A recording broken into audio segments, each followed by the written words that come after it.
How long can you live in the shadows before they consume you? Elena Marlowe thought she could hide forever, until a trembling hand betrayed her in front of the city's most dangerous man. A choice, a secret, and a world she could never return to. Stay until the end of this story, hit like, and comment on where you're watching from, so I know how far my story has come. Now let me tell you about the night everything began to fall apart. The penthouse smelled like money and old ghosts. Elena Marlowe kept her head down as she moved through the hall, her sneakers silent against marble that probably cost more than her entire year's rent. 6 months she'd been cleaning this place. 6 months of being nobody, seeing nothing, saying even less. That was the deal. When you worked for Victor D'Angelo, you became furniture, a shadow that polished his world and disappeared before he noticed you existed. She was good at disappearing. The morning light cut through floor-to-ceiling windows, turning the city below into a glittering lie. Up here, everything looked clean. Down there, people like her brother were drowning in debt that grew teeth and claws. But Elena didn't think about Marco when she was working. Couldn't afford to. This job paid triple what she'd make anywhere else, and the only requirement was silence. She reached the dining room at 7:03 a.m., same as always. Victor liked his coffee at 7:05, black, no sugar, in the specific cup that sat on the second shelf of the cabinet by the espresso machine. The routine was religious. She moved toward the kitchen, but her right arm betrayed her. Pain shot through her wrist as she reached for the cabinet door. Not the dull ache she'd been nursing for 3 days. This was sharp, immediate, the kind that made her vision spot white. The cup slipped. Her left hand shot out, caught it an inch from the counter. But the damage was done. Her right hand was shaking. She set the cup down and gripped the counter's edge, willing her body to stop being so goddamn weak. Breathe. 3 seconds. That's all she needed. 3 seconds to lock it down, make the coffee, get out before... You're favoring your left.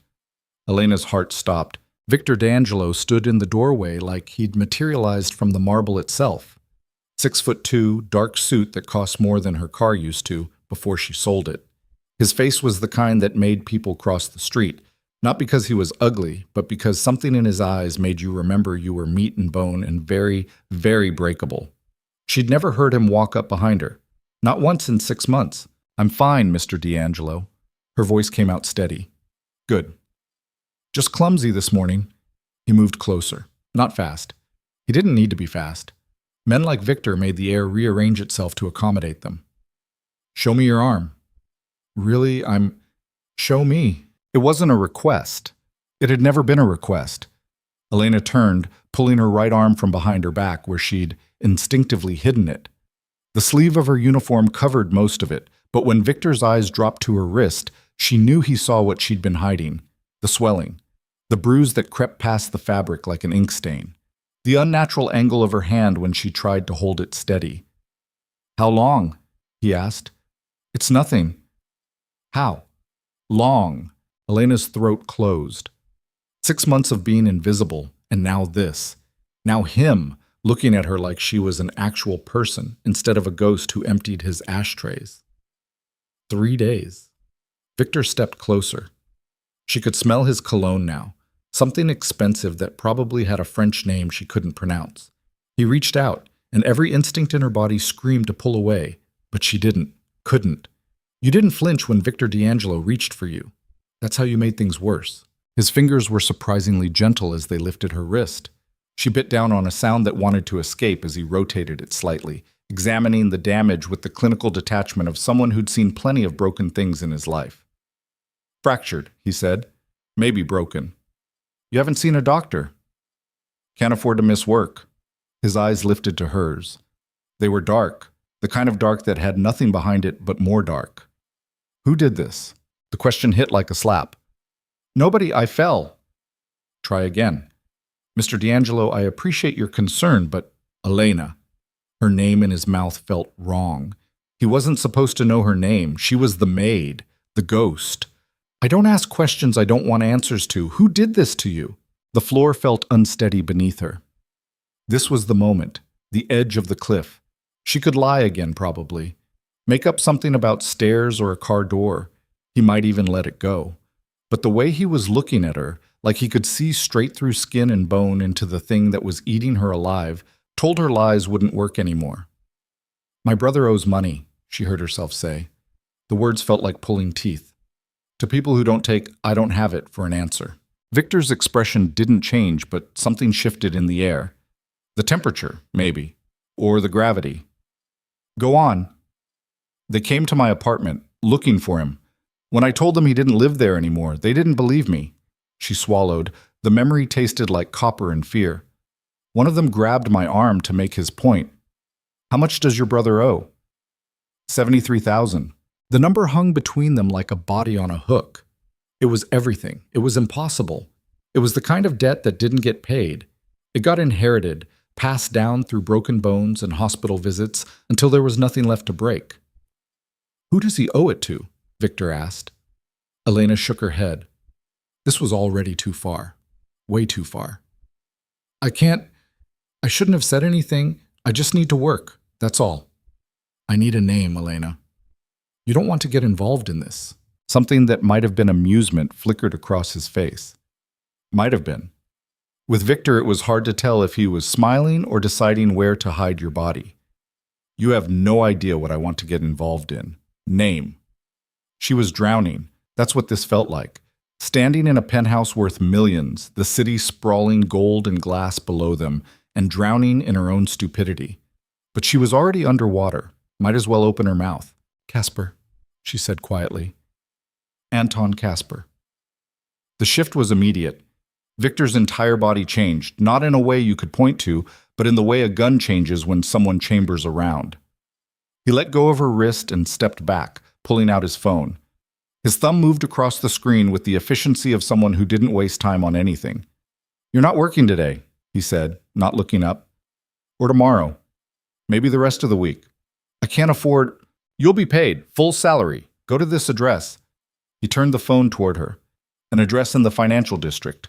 A medical clinic, judging by the name. "Ask for Dr. Reeves. Tell him I sent you. He'll fix your arm." Elena stared at the screen. "Mr. D'Angelo, I can't accept." "You're not accepting. You're obeying." His eyes lifted to hers again, and this time there was nothing gentle in them, nothing soft.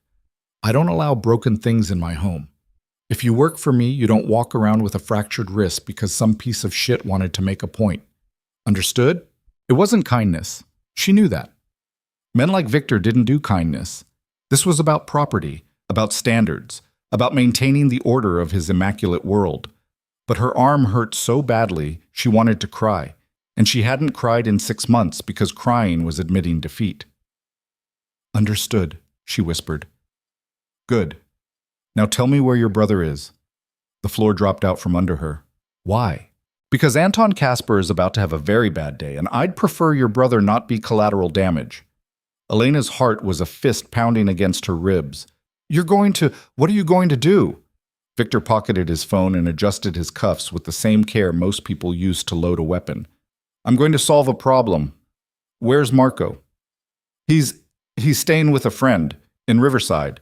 "But Mr. D'Angelo, you don't have to—" "Address." She gave it to him. What else could she do? The train was already moving, and she was tied to the tracks, watching it come. Victor made a note in his phone, then looked at her with something that might have been satisfaction. "Go to Dr. Reeves," he said. "Get your arm fixed.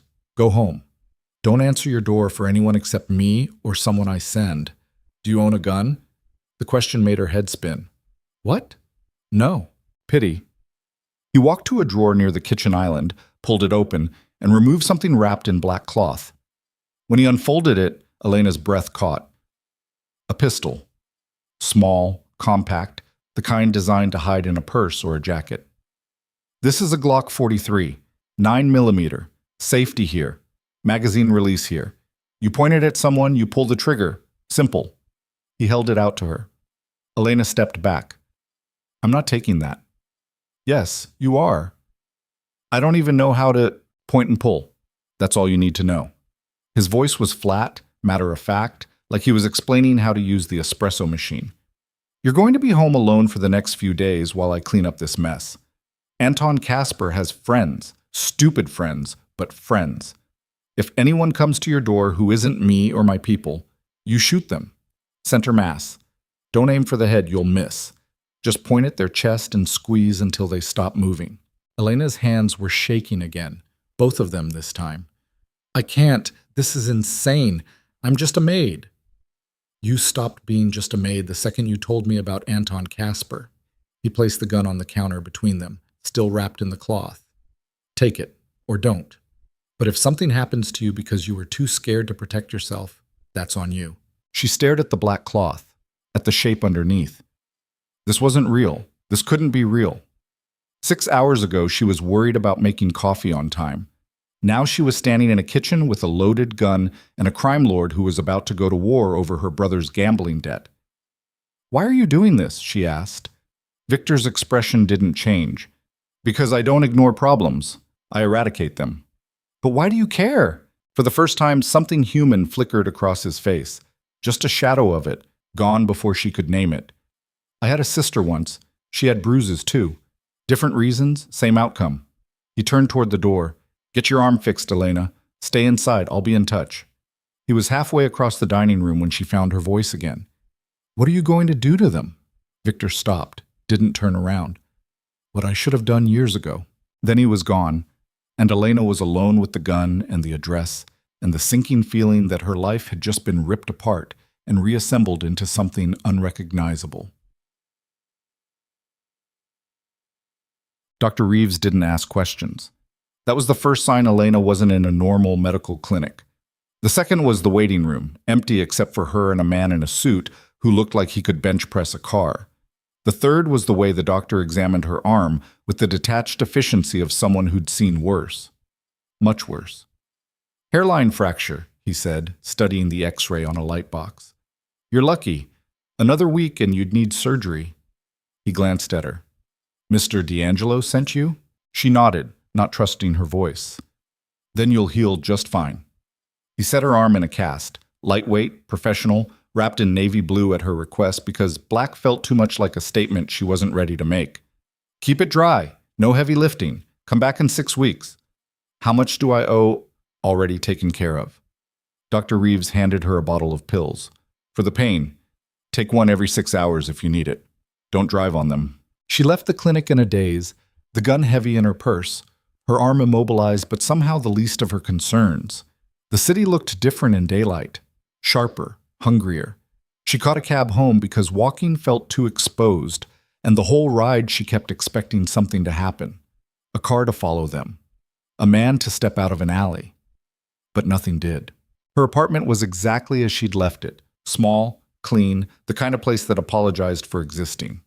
1 bedroom, a kitchen barely big enough to turn around in, a window that looked out onto a brick wall. She'd lived here for 4 years. Before that, she and Marco had shared a 2-bedroom in a worse part of town, back when their parents were still alive and the world made some kind of sense. She locked the door. Both locks, then the chain.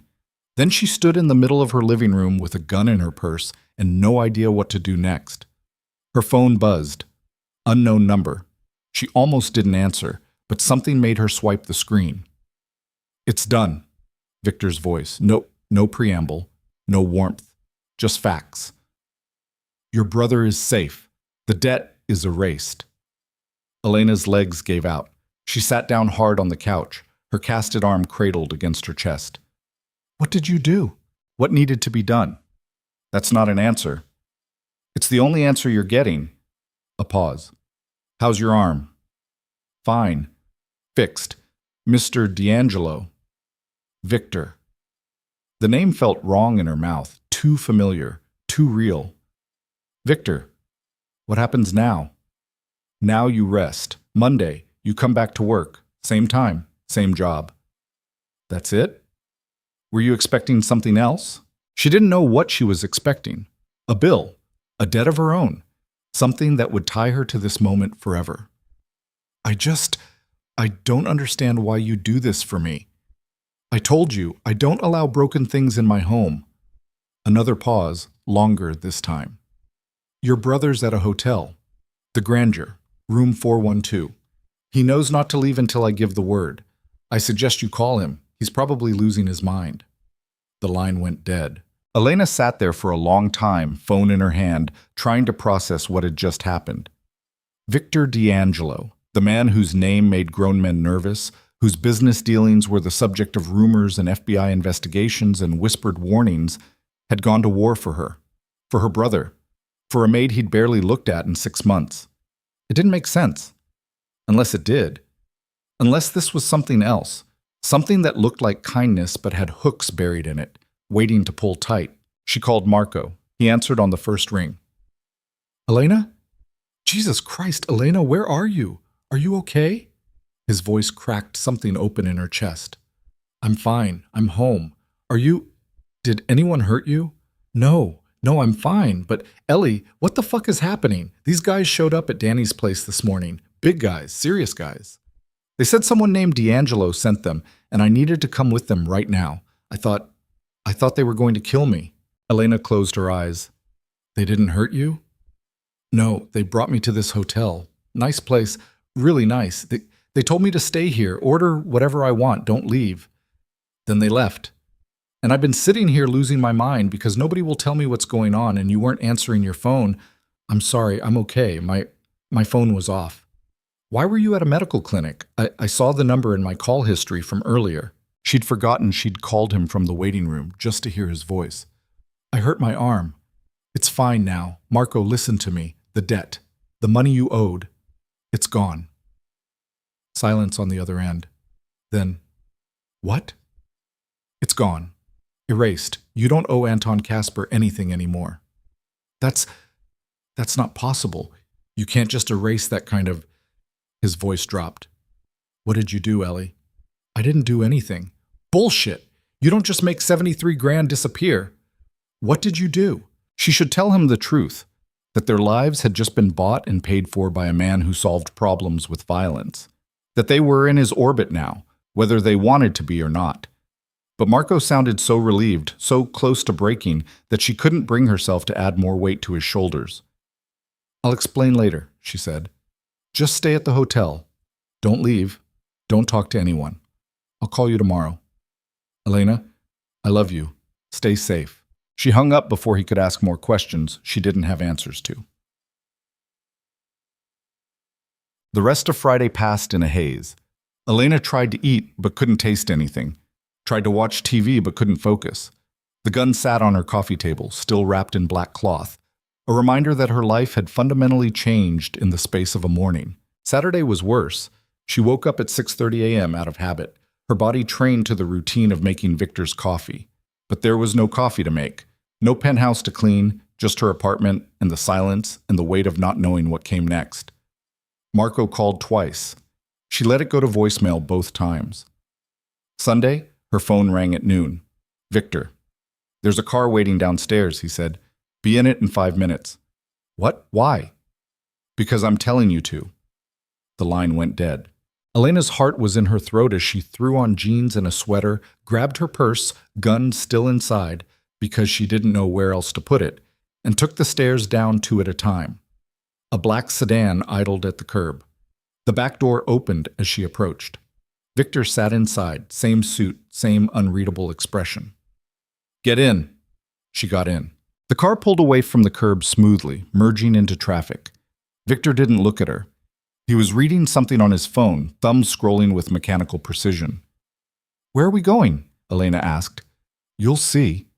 That's not an answer. It's the only one you're getting. He glanced at her, eyes flicking to her casted arm. How's the pain? Manageable. Good. They drove in silence for 20 minutes. Elena watched the city change outside the window. Familiar streets giving way to industrial blocks, warehouses with broken windows, empty lots where things went to rot, the kind of neighborhood where people didn't ask questions because they didn't want answers. The car stopped in front of a warehouse. Large metal siding rusted at the edges, no signs, no indication of what it was or who owned it. Victor got out. Elena hesitated, then followed. Inside, the warehouse was cavernous and cold. Metal beams crisscrossed overhead, concrete floors stretched into shadow, and in the center, under a hanging work light, 3 men knelt with their hands zip-tied behind their backs.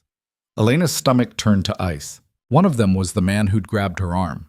She recognized his face, the sneer, the crooked nose, the scar above his left eyebrow. The other two she didn't know, but they looked like they came from the same mold. Muscle for hire, men who hurt people for money. Victor walked toward them, hands in his pockets, casual as a Sunday stroll.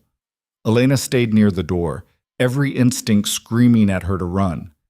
"Elena!" Victor called without turning around. "Come here!" Her legs moved before her brain could stop them. She walked across the warehouse, each step echoing like a gunshot, until she stood beside him. Close enough to see the fear in the kneeling men's eyes, close enough to smell their sweat. "Do you know who I am?" Victor asked them. The man in the middle, older, graying, probably the leader, nodded. "Yeah, we know." "Then you know why you're here." "Look, man, we were just doing our job. Casper told us to collect. We collected. We didn't know she worked for you." "You put your hands on her." Victor's voice was quiet, conversational, the kind of quiet that made the air feel thin. "You broke her arm because she told you the truth. That's not collecting a debt. That's terrorism." "It was a mistake." "Yes, it was." Victor turned to Elena. "Do you want to do it, or should I?" Elena's mouth went dry. "Do what?"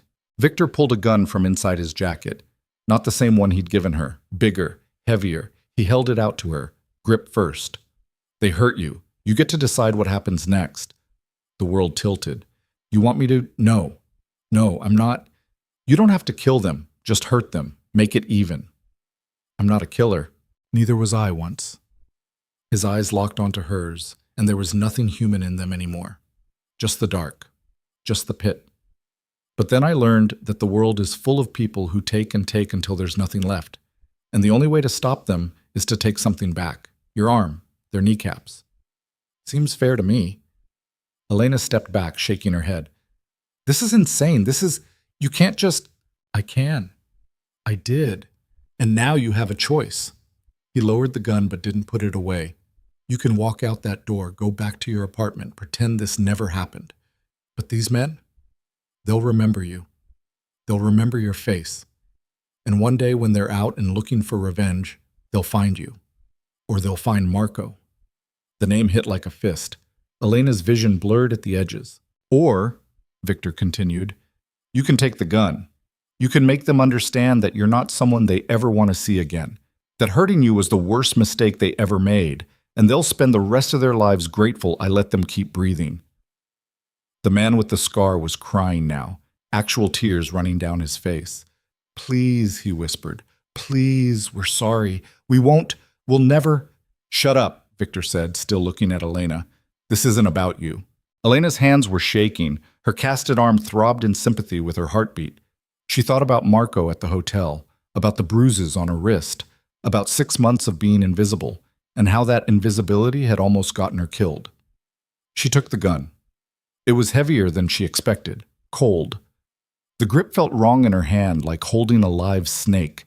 Victor stepped back, giving her space. "Center mass," he reminded her. "But you're not killing them. Leg shots, one each. They'll live." Elena raised the gun. Her arm wobbled. The men started pleading, words tumbling over each other, promises and apologies and prayers to things she didn't believe in. She aimed at the first man's leg. Her finger found the trigger, and she couldn't do it. "I can't," she whispered. Victor was beside her in an instant. He didn't take the gun, just placed his hand over hers, steadying her grip. "Yes, you can. I'm not like you. Not yet." His breath was warm against her ear. "But you will be. Because this world doesn't leave room for anything else." She closed her eyes, pulled the trigger. The gun kicked in her hand. The sound was deafening, a crack that echoed off metal and concrete and filled the entire warehouse. One of the men screamed. Elena opened her eyes. Blood bloomed across the kneeling man's thigh, spreading dark against his jeans. "Good," Victor said. "Again." She shot the second man, then the third. Each pull of the trigger easier than the last, like her body was learning a new language. By the time the gun clicked empty, all 3 men were on the ground, writhing and bleeding and alive. Victor took the gun from her hand. "See? You can do hard things when you have to." Elena stared at her hands. They weren't shaking anymore. "What happens to them now?" They get patched up. They get reminded that Anton Casper doesn't run this city anymore. And they get to live with the knowledge that a maid put bullets in them. He holstered his gun, then gestured to the door. Come on, I'll take you home. She didn't remember walking back to the car, didn't remember the drive. The city outside the window was a blur of lights and noise and people who had no idea what she'd just done. When the car stopped outside her building, Victor finally looked at her. Tomorrow, he said. 7 a.m. Back to work. Just like that? Just like that. He paused. You did well today, Elena. She wanted to scream, wanted to cry, wanted to throw up, but all she said was, I shot 3 people. You defended yourself. There's a difference. Is there? Victor's smile was thin and sharp as a knife. You'll find out. Elena got out of the car and walked into her building without looking back. In her apartment, she locked the door and slid down to the floor, back against the wood, and finally let herself shake. Her casted arm ached. Her hands smelled like gunpowder. And somewhere deep inside, in a place she didn't want to look, she felt something that terrified her more than the gun or the blood or Victor's dark eyes. She felt powerful. Monday morning, 7:03 a.m., Elena stood in Victor's kitchen making coffee. Her hands were steady. Her arm was healing. And when Victor walked in at 7:05, she handed him his cup without a word. He took it, sipped, and nodded. Perfect. Same as always, she said. No. His eyes met hers. Not the same. Not anymore. And Elena knew, standing in that pristine kitchen with the city glittering below, that he was right. She'd crossed a line yesterday, shot 3 men, and felt the weight of the world shift beneath her feet. There was no going back to invisible, no going back to the ghost who polished marble and asked no questions. She was inside now. Inside Victor's world, where loyalty was currency and violence was grammar and every choice came with blood on it. The only question was how deep she'd go before she drowned. Victor set down his cup and pulled out his phone, scrolling through something that made his jaw tighten. There's a situation, he said. One of my businesses. The one you've been cleaning receipts for. Elena blinked. I don't clean receipts, I just file them. Exactly. And someone's been unfiling them. Moving money, small amounts, skimming. His eyes lifted to hers. I need you to find out who. I'm a maid. You're more than that now. He pocketed his phone. My office, noon. We'll go over the books together. Victor, I don't know anything about... Then you'll learn. He picked up his coffee and walked toward his study, pausing at the threshold. One more thing, your brother. He needs work, real work. I have a position open in my shipping company. Legitimate, legal, boring, if he's interested. Elena's throat closed. Why would you do that? Because talent runs in families. And if Marco's half as capable as you, he's worth investing in. Then he was gone, leaving Elena alone with a choice she hadn't asked for and a future she couldn't see. But as she stood there, her casted arm a reminder of how far she'd already come, she realized something that should have terrified her, but didn't. She wanted to see where this went. She wanted to know what it felt like to be more than invisible, to have power, to stand beside a man who erased problems and rebuilt worlds and looked at her like she mattered, even if it cost everything, especially if it did. The books didn't lie, but they whispered secrets Elena wasn't supposed to hear. She sat in Victor's office at noon sharp, exactly as instructed. The room was all dark wood and leather, the kind of space designed to intimidate. Floor-to-ceiling windows overlooked the city, but the blinds were half drawn, slicing the sunlight into bars across the mahogany desk. Victor sat across from her, a laptop open between them, spreadsheets glowing pale green on the screen. Start with March, he said, turning the computer toward her. Shipping invoices. Cross-reference them with the actual deliveries logged in the warehouse system. Elena leaned forward, her casted arm resting awkwardly on the armrest. Numbers filled the screen in neat columns. Dates, amounts, client codes. She'd filed these receipts herself over the past 6 months, tucking them into folders without really looking at what they said. Now, looking closer, patterns emerged. Small discrepancies. A shipment listed at 42,000 that should have been 45. Another at 61 when the warehouse logged 63. Here, she said, pointing. And here. The The numbers don't match. Victor leaned in, close enough that she could smell his cologne again. That expensive scent that probably cost more than her rent. How much total? She did the math in her head, scrolling down. Maybe 18,000 over 3 months, small enough to miss if you're not looking. But you're looking now. His voice was approval wrapped in steel. Who has access to these files? Anyone in accounting, but only 3 people can authorize changes. She knew because she'd watched them work, invisible and forgotten in the corner while she emptied trash cans. Marcus in receivables, Linda in payroll, and... She stopped. And? Elena's stomach tightened. David, your finance director. Victor's expression didn't change, but something in the room shifted. The temperature, maybe. Or just the weight of what she'd said. David's been with me for 8 years. I'm just reading the data. Data doesn't have loyalty. He closed the laptop, fingers drumming once against the metal. But people do, or they're supposed to. Elena watched him process it. Watched the calculations happening behind those dark eyes. Not just numbers, but relationships, history, the architecture of trust that held his empire together. She'd worked for him long enough to know that Victor didn't make decisions quickly, but once he made them, they were absolute. I need you to do something, he said finally, and you're not going to like it. What? Get close to David, friendly. Ask him questions about how the system works. Tell him you're interested in moving up from cleaning to something administrative. See if he offers to show you anything he shouldn't. Elena felt her pulse kick up. You want me to spy on him? I want you to confirm what we both already know. What if I'm wrong? What if it's someone else? Victor stood, walking to the window, his silhouette cut black against the city light. Then we'll find out. But I don't think you're wrong. You notice things, Elena. You've been noticing things in my house for 6 months that most people miss in a lifetime. I'm a maid. Noticing things is the job. No? He turned to face her. Staying invisible is the job. Noticing things is a talent. And right now I need that talent aimed at David. She should say no. Should tell him she wasn't cut out for this, that shooting 3 men in a warehouse was one thing, but infiltrating his inner circle was another. But the way Victor looked at her, like she was capable of more than she'd ever imagined, made something in her chest tighten. When do I start? She heard herself ask. Tomorrow. I'm putting you on the administrative floor, filing, data entry, coffee runs. The kind of work that puts you in David's orbit without raising questions. He returned to the desk, pulling out a slim folder. Your new employment contract. Better pay. Better hours. Health insurance. Elena opened the folder. The salary number made her blink. 3 times what she was making as a maid. Enough to actually save money. Enough to help Marco get back on his feet, maybe even go back to school like he'd always talked about before the gambling ate his life.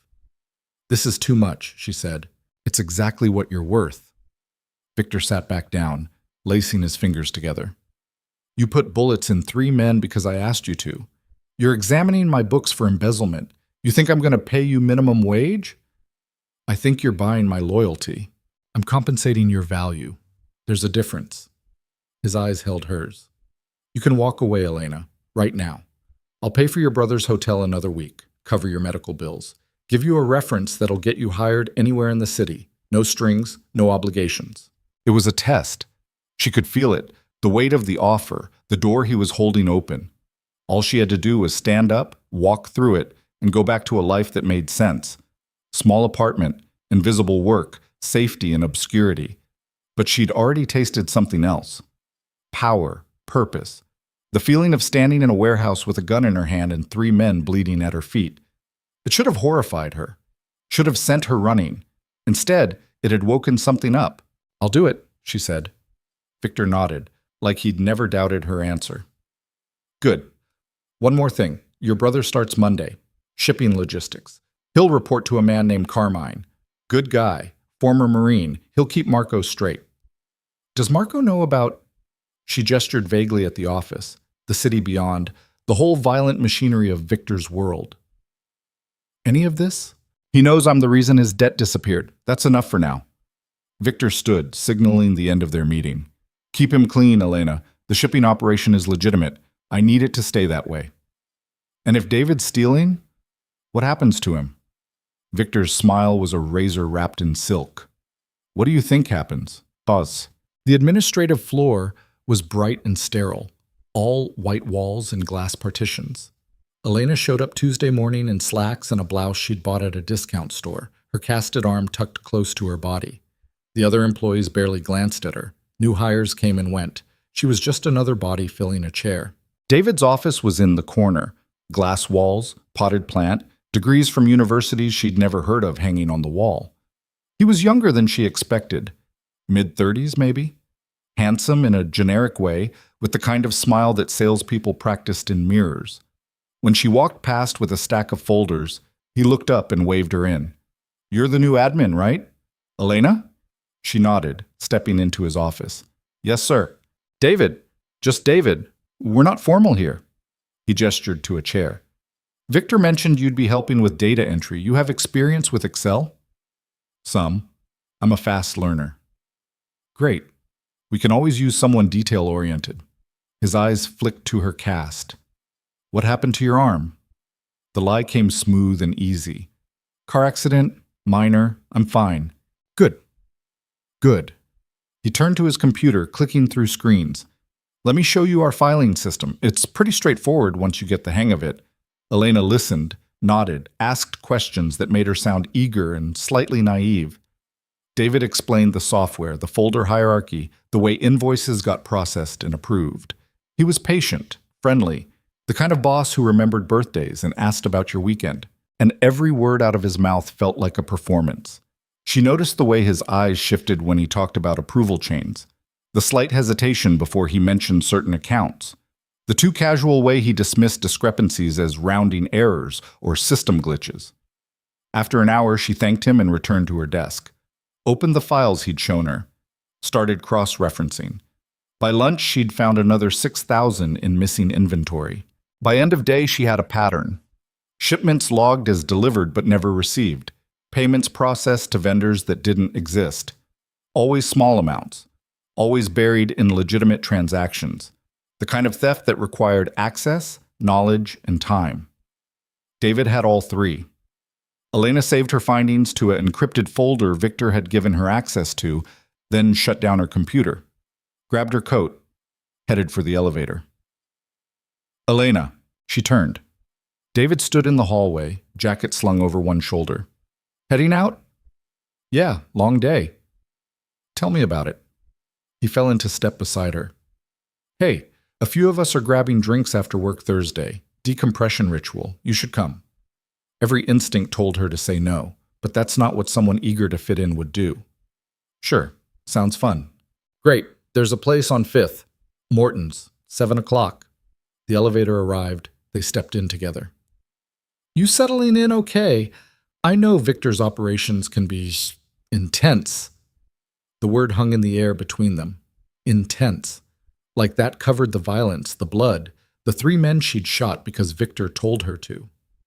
"It's different from my last job," Elena said carefully, "but I like a challenge." Good attitude. David smiled, but it didn't reach his eyes. Victor values loyalty, people who can handle difficult situations.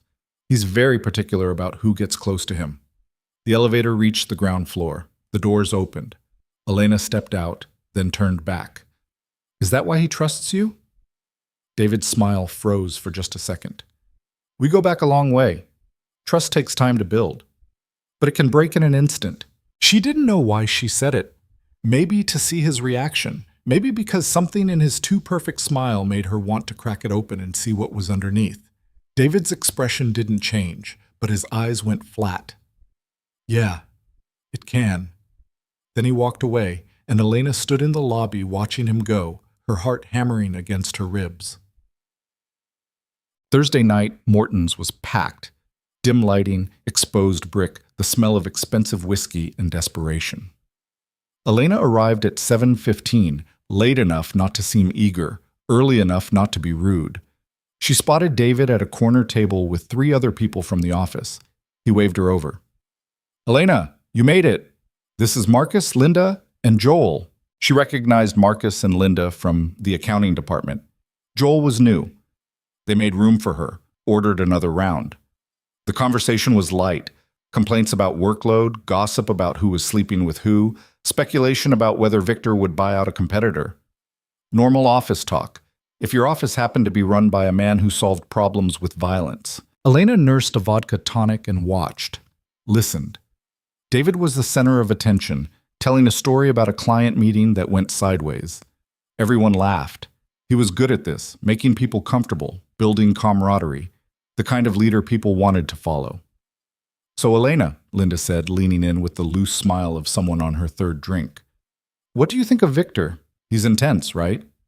"He's fair," Elena said. "Demanding, but fair." "That's diplomatic." Marcus laughed. "Come on, you can be honest.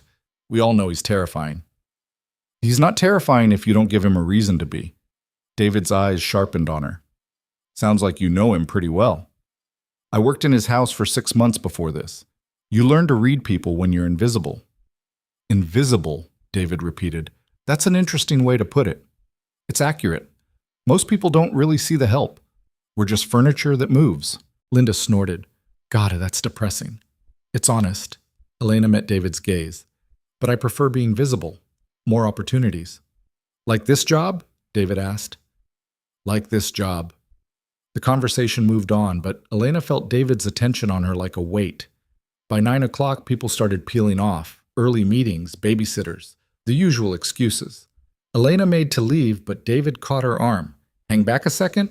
She sat back down. The bar was louder now, voices rising over music. David ordered another drink, slid one toward her. She didn't touch it. "You're different from most new hires," he said. "How so?" "Most people are intimidated by Victor, scared even, but you're not." "Should I be?" "Depends. How much do you know about what he really does?" Elena's pulse jumped, but she kept her face neutral. "I know he runs businesses, shipping, real estate, investments." "And the rest?" "What rest?" David smiled, but there was no warmth in it. "Come on, Elena. You're smart. You worked in his house. You've seen things." "I've seen a man who expects excellence and doesn't tolerate failure. That's one way to describe it." He leaned closer. "Here's another. Victor D'Angelo is a criminal. He launders money, runs protection rackets, and when people cross him, they disappear.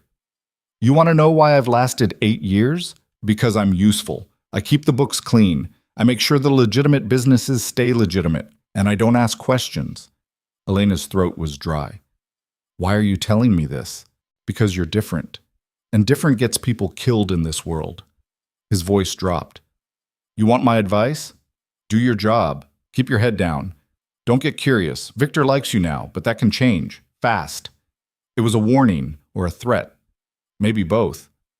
"Thanks for the advice," Elena said, standing. "I should go." "Elena." David stood too. "I mean it. Be careful." She left without answering, her mind racing. David was scared. She could hear it underneath the friendly concern. Real fear.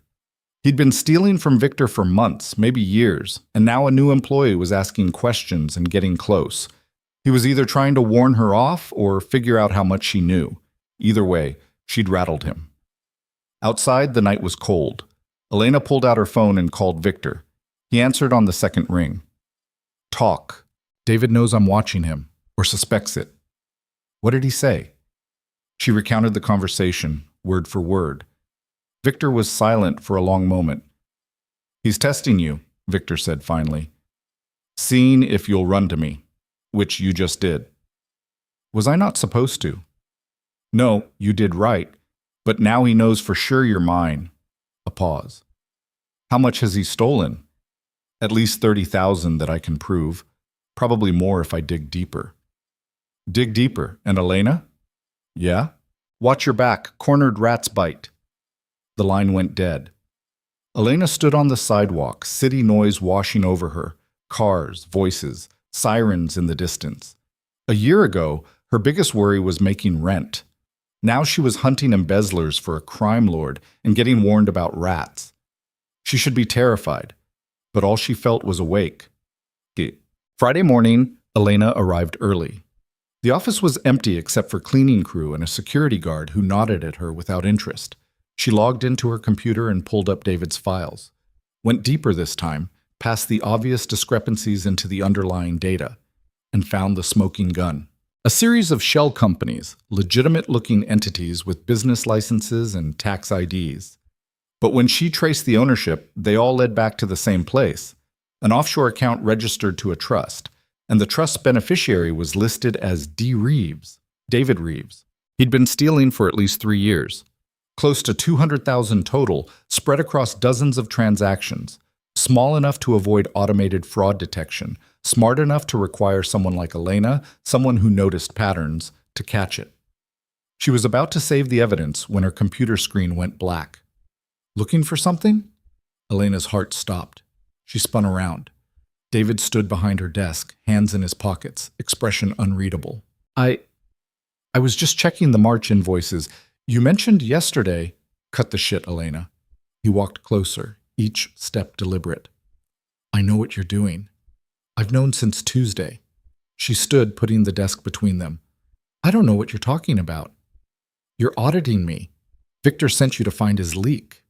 David's laugh was bitter. He's getting paranoid in his old age. Used to be he'd just ask direct. Now he sends a maid to play detective. I'm not. Don't. His voice went cold. I pulled your employment records. You went from cleaning his house to senior admin in a week. Nobody makes that jump unless they're fucking him or working for him. And you don't strike me as the type to spread your legs for a promotion. Elena's hand moved to her purse. The gun was there, loaded, safety off, just like Victor taught her. David saw the movement. You gonna shoot me? In the middle of an office building? If I have to. Jesus Christ. He ran a hand through his hair, the polished facade finally cracking. You really are one of his now. How long did it take? A week? 2? Before you were willing to kill for him? I'm protecting what's his. His money, his empire, his property. David's eyes were wild now, fear mixing with rage. You think you're special? You think he cares about you? He's using you, Elena, same as he uses everyone. And when you stop being useful, he'll throw you away like trash. Maybe, but at least I'm honest about what I am. And what's that? Someone who doesn't steal from the people who trust me. David flinched like she'd slapped him. You don't know anything about trust, about what it costs to survive in his world. I've given Victor 8 years of my life, made him millions. And for what? A salary? The privilege of watching my back every second because one mistake means a bullet in my head? So you stole from him. I earned it. His voice broke. Every goddamn dollar. You think the legitimate businesses run themselves? You think the lawyers and accountants and investors would touch someone like Victor without people like me making it all look clean? Elena's grip tightened on her purse. You can explain it to him yourself. No. David's hand shot out, grabbing her wrist, the casted one. Pain exploded up her arm. She gasped, and he twisted harder. You're going to delete those files. All of them. And then you're going to tell Victor you made a mistake. It was Linda, or Marcus. Anyone but me. Let go. Delete the files, Elena. She drove her knee into his groin. David doubled over with a choked sound, releasing her wrist. Elena stumbled back, fumbling for her purse. Her fingers found the gun, pulled it free. David straightened, breathing hard, eyes locked on the barrel pointed at his chest. You won't do it, he said. Not here, not like this. Try me. They stood frozen, the office silent except for their ragged breathing. Elena's finger rested on the trigger. All she had to do was pull, just like in the warehouse, just like Victor taught her. But this was different. Those men in the warehouse were strangers, faceless muscle who'd hurt her and deserved what they got. David was someone she'd worked with, someone who smiled and bought drinks and warned her about the dangers of Victor's world, someone who was absolutely going to kill her if she lowered the gun. Here's what's going to happen, Elena said, voice steady despite her hammering heart. You're going to walk away, leave the city, disappear, and maybe Victor won't find you. David laughed, a broken, desperate sound. You think he'll let me walk? After 8 years? After everything I know? I think you have a better chance running than staying. I have no chance either way. His hand moved to his jacket. Elena's finger tightened on the trigger. Relax, I'm not armed. He pulled out his phone, held it up so she could see the screen. A text message, pre-written but not sent. She couldn't read the words from this distance, but the contact name was clear, FBI. My insurance policy, David said. Everything I know about Victor's operations. Names, dates, accounts. Enough to put him away for life. I send this and it's over. For both of you. Elena's blood turned to ice. You're bluffing. Am I? He held his thumb over the send button. Lower the gun, Elena, or I send it. Victor will kill you. Victor's going to kill me anyway. At least this way I take him with me. The office suddenly felt too small, too bright. Elena's arm ached. Her head pounded. Every instinct screamed contradictory commands. Shoot him, run, call Victor, negotiate. Anything but stand here with a gun in her hand and a choice that would reshape everything. What do you want? She asked. Delete the files. Give me 24 hours. I'll be gone. You tell Victor I ran, but you don't know why. His thumb hovered over send. Or I press this button and we all burn. Elena's mind raced. If she deleted the files, David would disappear with $200,000 and knowledge that could destroy Victor.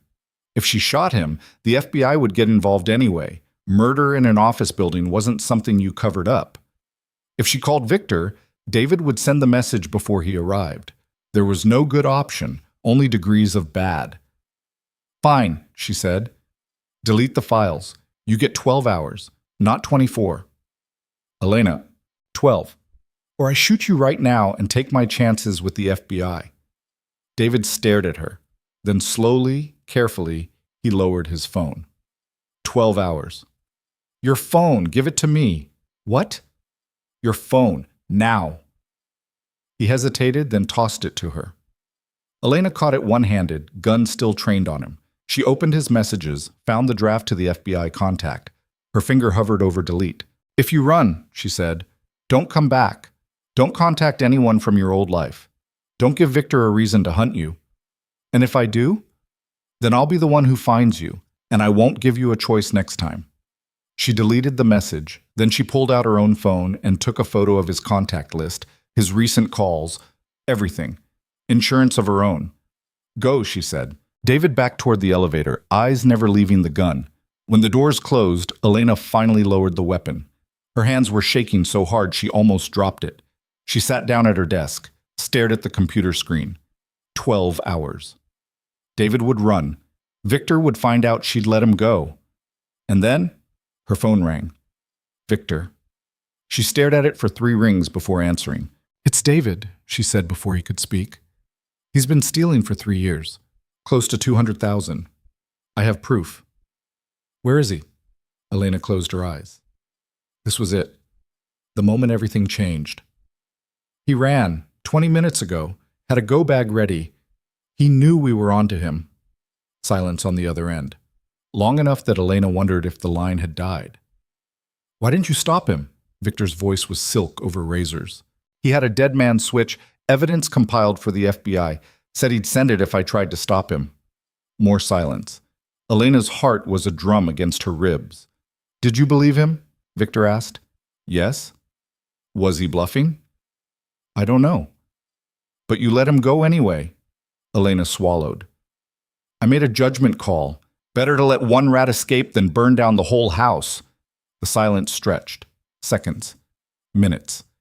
A lifetime. Come to my office, Victor said finally. Now. The line went dead. Elena sat there, gun in her lap, knowing she'd just crossed a line she couldn't uncross. She'd lied to Victor. Let his thief escape. And now she had to face him and hope he believed her story, or die trying to sell it. She stood, straightened her clothes, checked her gun's safety and tucked it back in her purse. Then she walked to the elevator, pressed the button for the penthouse, and rode it up into the fire. Mike. Victor's office door was open when she arrived. He stood by the window, back to her, hands clasped behind him. The city sprawled beyond the glass, indifferent and infinite. Close the door, he said without turning. Elena closed it. The click sounded like a gunshot. Tell me exactly what happened. She did. Every word.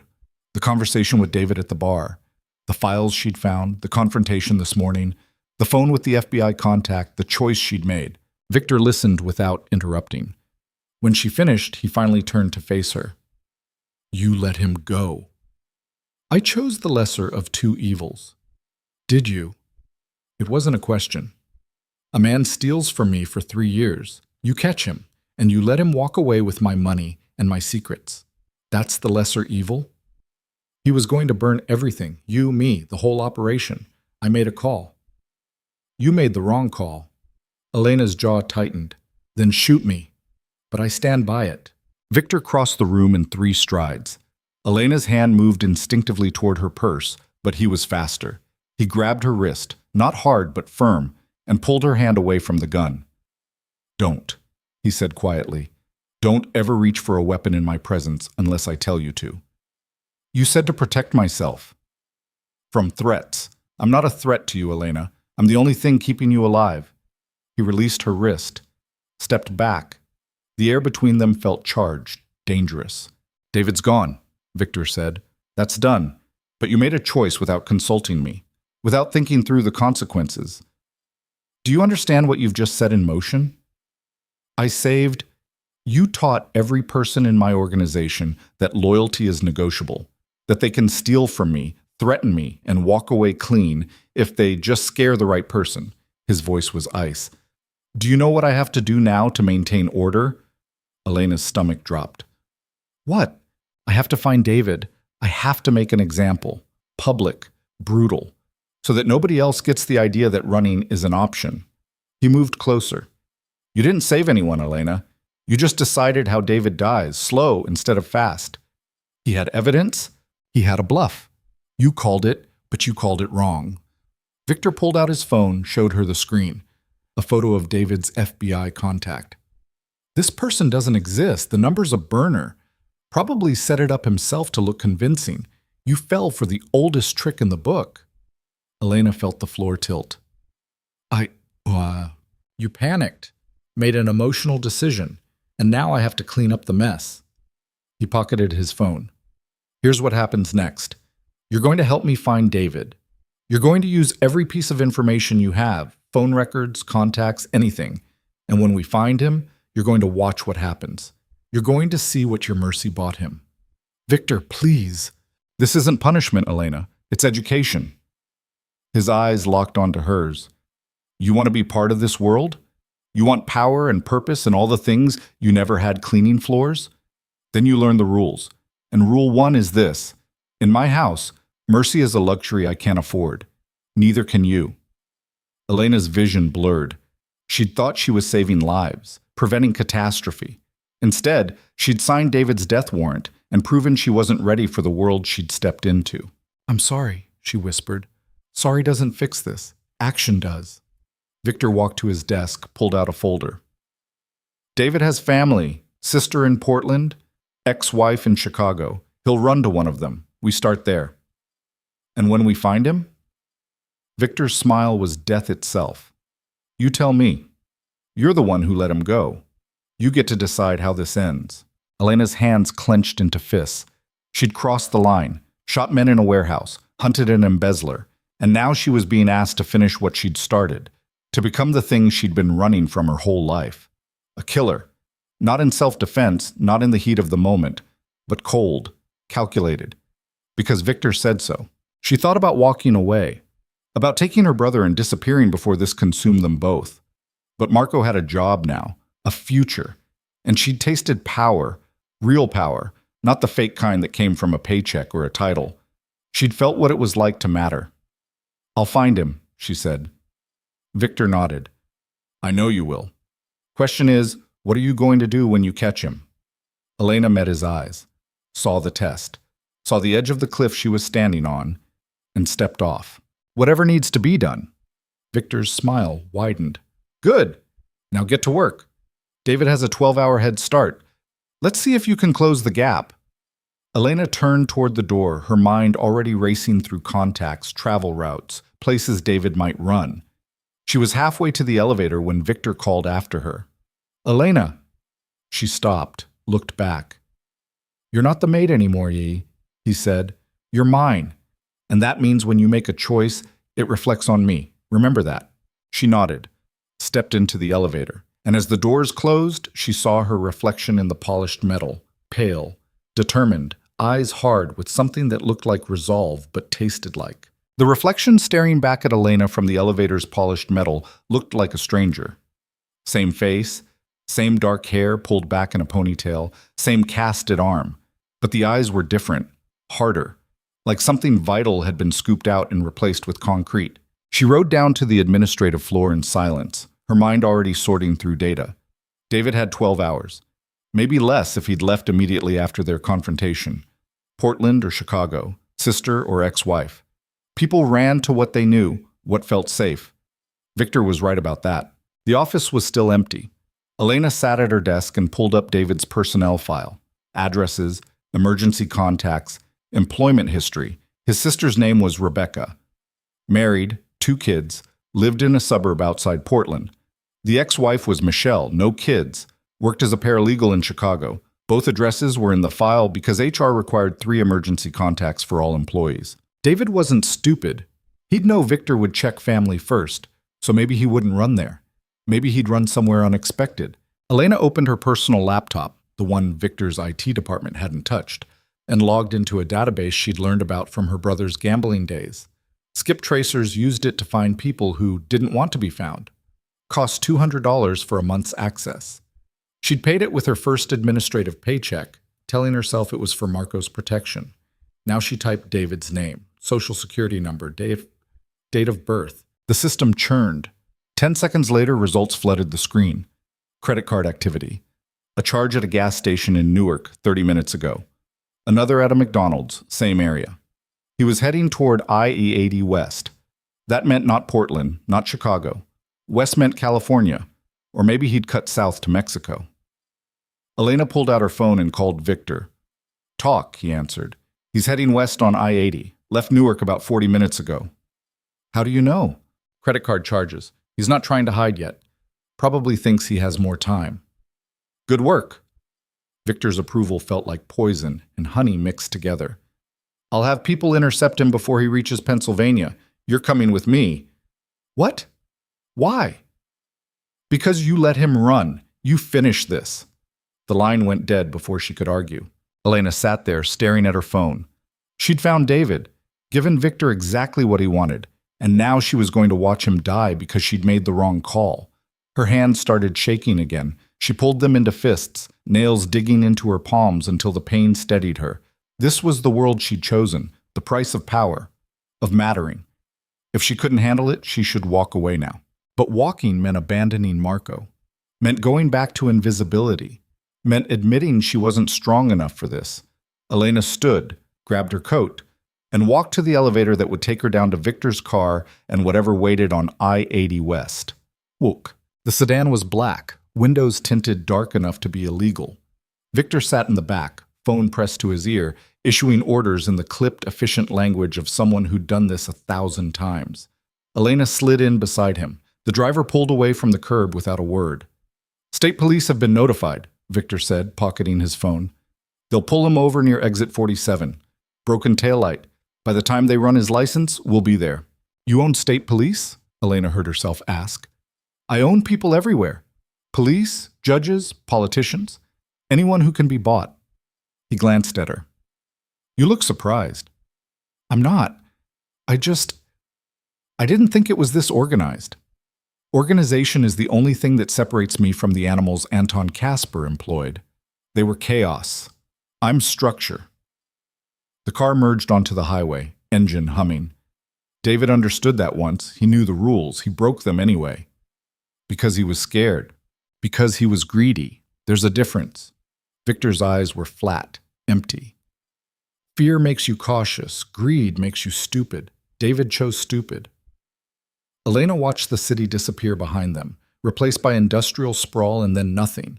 Just highway and gray sky and the endless scroll of mile markers. Her arm ached under the cast. She hadn't taken her pain medication this morning, hadn't thought she'd need it. What happens when we find him? She asked.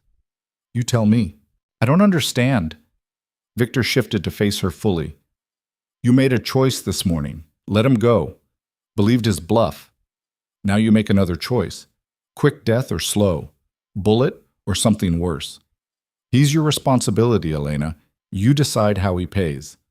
The words hit like a fist to the gut. I can't. Yes, you can. You already shot 3 men. This is just one more. That was different. They hurt me. David just stole from me, threatened to destroy everything I've built, ran like a coward when you gave him mercy he didn't deserve. Victor's voice dropped. You want to survive in this world?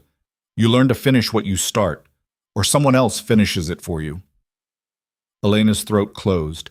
She turned to look out the window, but all she saw was her own reflection, pale, haunted, trapped in a car speeding toward a choice she didn't want to make. They drove for 90 minutes. The driver's phone buzzed. He answered, listened, then looked at Victor in the rearview mirror. They've got him. Exit 47, like you said. Good. Take us there. 10 minutes later, they pulled onto the shoulder behind 2 state police cruisers and a nondescript van. David's car, a silver Honda sedan, sat between them, driver's door open. One cop stood by the trunk, writing on a clipboard. The other leaned against his cruiser, looking bored. Victor got out. Elena followed, her legs unsteady. David was in the van. She could see him through the tinted windows, slumped in the back, hands zip-tied in front of him. His face was pale, eyes wide with the kind of fear that came from knowing exactly how bad things were about to get. Victor walked to the nearest cop. They shook hands like old friends. Money changed hands. A thick envelope that disappeared into the cop's jacket without a word. Then both officers got in their cruisers and drove away, leaving David's car abandoned on the shoulder. Bring him, Victor said to the driver. The van's back doors opened. 2 men Elena didn't recognize dragged David out. He didn't fight, didn't scream, just walked between them like a man heading to his own funeral. Because he was. Victor led them off the highway, down an access road that wound through trees and scrub brush. The land here was empty. No houses, no witnesses, just New Jersey wilderness that had probably swallowed 100 secrets before this one. They stopped in a clearing. The 2 men threw David to his knees. He landed hard, gasping. Elena stood 10 feet away, frozen. This was real. This was happening. In about 2 minutes, she was going to have to decide how a man died, and there was no way out of it that didn't end with her own death or worse. Victor pulled a gun from inside his jacket, held it out to her. Your choice, he said. How does this end? David looked up at her, and the fear in his eyes was so raw it made her want to vomit. Elena, please. I have a daughter. She's 6. I haven't seen her in 2 years, but she's still mine. Please. The words were a knife. Elena's hands trembled as she stared at the gun Victor offered. She'd never heard David mention a daughter, never seen photos on his desk. But lies or truth, it didn't matter. He was on his knees begging for his life, and she had to decide whether to grant it. He's lying, Victor said calmly. David's ex-wife never had children. It's in his file. He's buying time. Elena's eyes snapped to David. Is that true? David's face crumpled. I could have had kids. Could have had a life, but I gave it all to him. 8 years, and this is what I get? You get what you earned, Victor said. Take the gun, Elena. She didn't move. Couldn't. Her body felt like someone else's, distant, numb, operating on autopilot, while her mind screamed contradictions. Shoot him, save him, run, stay, become the killer Victor wanted, or refuse and die too. Elena. Victor's voice sharpened. Take. The gun. Her hand reached out, fingers closed around the grip. The metal was warm from being pressed against Victor's body. She raised it, aimed at David's chest. Center mass. Just like Victor taught her. David closed his eyes. Make it quick. Please. Elena's finger found the trigger, squeezed. The gun clicked. Empty. Her heart stopped. She looked at Victor. He was watching her with something that might have been amusement or disappointment or both.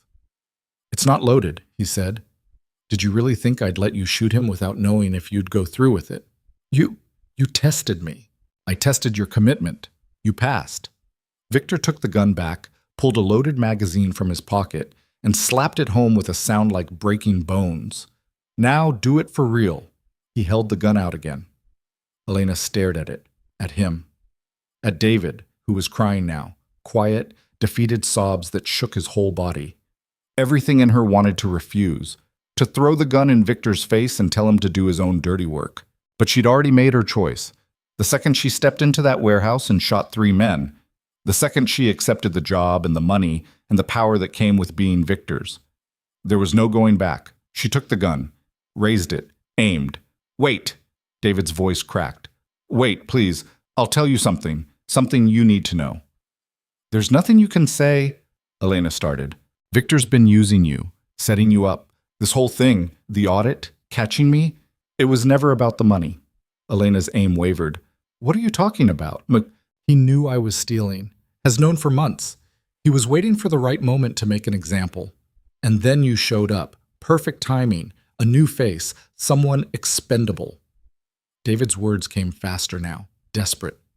"He's testing you, Elena, pushing you further and further to see when you'll break, when you'll become so compromised you can't leave." "That's not true." But even as she said it, doubt crept in. The way Victor had known exactly what to say to recruit her, the speed with which he'd solved Marco's problem, the convenient timing of her promotion. Victor's laugh was cold. "Very creative, David, but she's smarter than that." "Am I?" Elena didn't lower the gun, but she turned her head toward Victor. "You knew he was stealing. Why didn't you just fire him? Why involve me?" "Because I needed someone I could trust, someone loyal, or someone you could control." The pieces were clicking together now, each one worse than the last. "You saved my brother so I'd owe you. Gave me this job so I'd be dependent on you. And now you're making me kill David so I'm tied to you forever. That's it, isn't it?" Victor's expression didn't change, but something flickered in his eyes. Recognition, maybe. Or respect. "Does it matter? You're here. The gun's in your hand. And whether you pull that trigger or not, you're mine. The only question is whether you understand that yet." Elena's world tilted. Every conversation, every choice, every moment since that morning in the penthouse. It had all been choreographed. Victor hadn't saved her. He'd recruited her, turned her from invisible to indispensable so slowly she hadn't noticed the chains until they were locked. "Shoot him," Victor said. "Prove you understand. And if I don't, then I shoot you both. And find someone else who's smarter." The clearing went silent. Even David stopped crying, just knelt there watching her with hollow eyes. Waiting. Elena's finger tightened on the trigger. This was it. The moment that would define everything that came after. Kill David and become what Victor wanted. Refuse and die. Or, "No," she said. Victor's eyebrow raised. "No? I won't kill him. Not like this. Not because you told me to." Elena lowered the gun, turned to face Victor fully. "You want him dead? Do it yourself. I'm done being your puppet." For 3 seconds, nobody moved. Then Victor smiled. A real smile, wide and sharp and genuinely pleased. "Good," he said. Elena blinked. "What?" "I said good. You passed the real test." Victor gestured to his men. "Let David go." The 2 men looked at each other, confused. Victor's voice hardened. "I said let him go." They cut David's zip ties. He stumbled to his feet, rubbing his wrists, looking between Elena and Victor like he'd stepped into a nightmare that kept changing rules. "What the hell is happening?" Elena demanded. Victor pocketed his gun. "I needed to know if you'd blindly follow orders or if you'd think for yourself. Blind followers are useful, but thinkers are rare. You just proved you're a thinker. By refusing to kill him. By recognizing manipulation when you see it. By choosing your own path even when it might cost you everything." Victor turned to David. "You're fired. Take your 200,000 and disappear. If I ever see you again, the test is over and the bullet is real. Understood?" David nodded frantically. Yes, understood. Thank you. Get out of my sight." David ran. Actually ran, stumbling through the brush toward the access road and whatever life waited for him beyond this clearing. Elena stood there, gun still in her hand, mind trying to process what had just happened. "You were never going to kill him." "I was if you'd pulled the trigger, but you didn't." Victor walked closer until they were inches apart. "You made the hard choice. Stood up to me. That takes guts most people don't have." So all of this, the audit, the chase, the test, it was theater? It was education. You needed to see what this world demands, how far you're willing to go, where your line is. His eyes locked onto hers. Now you know. The question is, what do you do with that knowledge?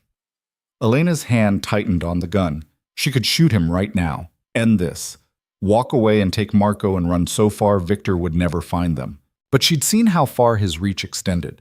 State police on his payroll, people in every city. And more than that, she'd tasted the power, the purpose, the feeling of being more than furniture. She handed him the gun. I want a real position, she said. Not admin, not filing, something that matters. And I want Marco protected. Actually protected, not just employed. Those are my terms. Victor's smile widened. You're negotiating. I like that. Do we have a deal? We do. He took the gun, tucked it away. As of today, you're my operations analyst. You'll oversee all the legitimate businesses, make sure they stay clean, salary doubles. Marco gets a security detail, discreet but effective. And you report directly to me, nobody else. It was more than she'd expected, more than she'd hoped for, and that made it dangerous. Why me? Elena asked. You could hire anyone, someone with experience, someone who hasn't been cleaning your floors for 6 months. Because everyone else wants to impress me. You want to survive me. That's honest. I can work with honest. Victor gestured toward the car. Come on, we have work to do. They rode back in silence. Elena's mind churned through everything that had happened. The confrontation with David, the test, the revelation that Victor had been playing chess while she was learning checkers. She should feel angry, manipulated, used. Instead, she felt awake, like every nerve in her body had been activated and was humming with possibility. This was the game, the real game, and she'd just been invited to play. The car pulled up outside Victor's building. He got out, then paused. Elena, one more thing. What? David was right about one thing. I am using you, but not the way he thought. Victor leaned down, met her eyes through the open door. I'm using you to rebuild what I've built. Make it stronger, cleaner. The old way, fear and violence and blood, it's dying. The future belongs to people who can operate in both worlds, legitimate and shadow. You're smart enough to do that. Maybe the only person I've met who is. You barely know me. I know you shot 3 men to protect yourself. I know you tracked David across 2 states. I know you stood in a clearing and refused to kill someone even when it might have saved your life. His voice softened just slightly. I know you're exactly what I need. He closed the door. The car pulled away. Elena sat in the back seat as the city swallowed her again, Victor's words echoing in her head. She was operations analyst now, double salary, Marco protected. A seat at the table in a world that had tried to grind her into nothing. She should celebrate. Instead, she felt the noose tightening. That night, Elena sat in her apartment with her brother. Marco had come over after work, excited to tell her about his first week in shipping logistics, how Carmine was teaching him inventory systems, how the work was boring but stable, how for the first time in years, he didn't wake up sick with anxiety about debt collectors. You did this? He said, grinning. I don't know how, but you saved my life, Ellie. Elena forced a smile. Just got lucky. Right place, right time. Luck nothing. You're amazing. Marco hugged her, careful of her casted arm. I'm going to pay you back, every cent, I swear. You don't owe me anything. Yeah, I do, but I'll make it right. You'll see. After he left, Elena sat on her couch and cried. Not because she was sad, not because she regretted her choices, but because Marco looked at her like she was a hero, and she knew the truth. She wasn't saving him. She was drowning him. Every step deeper into Victor's world was a chain around Marco's neck, too. The security detail wasn't protection, it was surveillance. The legitimate job wasn't freedom, it was leverage. Victor had bought them both, and Marco didn't even know it. Her phone buzzed, text from an unknown number. Check your email, new assignment. V. Elena opened her laptop. The email contained a single attachment, a financial report for one of Victor's real estate holdings, a property development company called Meridian Holdings. The numbers looked clean at first glance, but when she dug deeper, cross-referencing against public records, she found the discrepancy. Meridian was buying properties through shell companies, cheap, way below market value. then flipping them to Victor's legitimate businesses at inflated prices. Money laundering, hidden in plain sight. And the person authorizing the purchases was someone Elena recognized from her first week on the administrative floor. Linda, the woman from accounting who'd bought her drinks at Morton's. Elena's stomach sank. This was the real test. Not David, he'd been theater. But Linda was different. Linda was friendly, normal, someone Elena had almost started to like. Her phone rang. Victor. Did you find it? He asked. Linda's skimming through Meridian Holdings, about $50,000 a month. Good. How would you handle it? Elena's mouth went dry. I'd need more evidence, confirm the pattern. You have enough evidence. I'm asking how you'd handle it. Fire her? Report her? Make her disappear? The question hung between them like a blade. This is another test, Elena said. Everything's a test. Answer the question. Elena closed her eyes, saw Linda's smile, heard her laugh, remembered the way she'd welcomed Elena to the office like they were friends. None of it mattered, not in this world. I'd confront her, Elena said. Give her a chance to explain. If she cooperates, maybe she can fix it. If not, then you decide. Not me. I'll find the thieves, but I won't become your executioner. Silence. Then Victor's low laugh. You're learning. Tomorrow, 9 a.m. We'll talk to Linda together. See if she's as smart as you are. The line went dead. Elena sat in the dark, laptop glowing in front of her, and understood with perfect clarity what her life had become. She was hunting people, finding their secrets, dragging them into the light for Victor to judge. And every person she caught was another link in the chain binding her to him, but the alternative was going back. Being invisible, powerless. And she'd tasted too much to go back now. So she'd keep hunting, keep learning, keep becoming whatever Victor needed her to be. Until one day she'd look in the mirror and not recognize the person staring back. Morning came too fast. Elena arrived at Victor's office at 8:45, already exhausted. She hadn't slept. Every time she closed her eyes, she saw Linda's face, heard her laugh, imagined the conversation they were about to have. Victor was waiting, suit immaculate, expression unreadable. Linda's on her way up. I told her we need to discuss a discrepancy in the Meridian account. She thinks it's routine. Is it? That depends on what she says. Linda walked in at 9 exactly, carrying a tablet and wearing the same friendly smile Elena remembered. Morning. Victor said there's an issue with Meridian? Sit, Victor said. Linda's smile faltered. She sat, looked between Victor and Elena. What's going on? Elena pulled up the financial reports on her laptop, turned it toward Linda. These are the Meridian property purchases for the last 6 months. The authorization codes all trace back to your login credentials. Linda's face went pale. I authorized those purchases. They're legitimate. At 30% below market value? All of them? Elena highlighted the pattern. Then flipped to Victor's companies at 150% markup. That's not legitimate. That's laundering. I was following instructions. Whose instructions?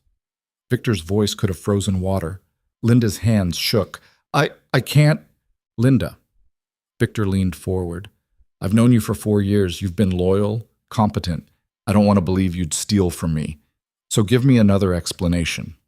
Linda's eyes filled with tears. I wasn't stealing, I swear. Someone approached me 6 months ago, said they worked for the FBI, showed me a badge, said if I didn't help them track your money laundering, they'd arrest my husband for tax evasion. The room went silent. Elena's heart hammered. FBI. Real FBI, not David's bluff. Victor's expression didn't change. What did you tell them? Nothing. I swear.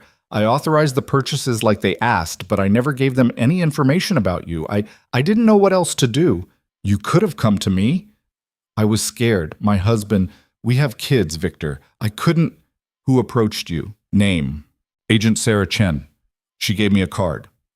Linda fumbled in her purse, pulled out a business card, slid it across the desk.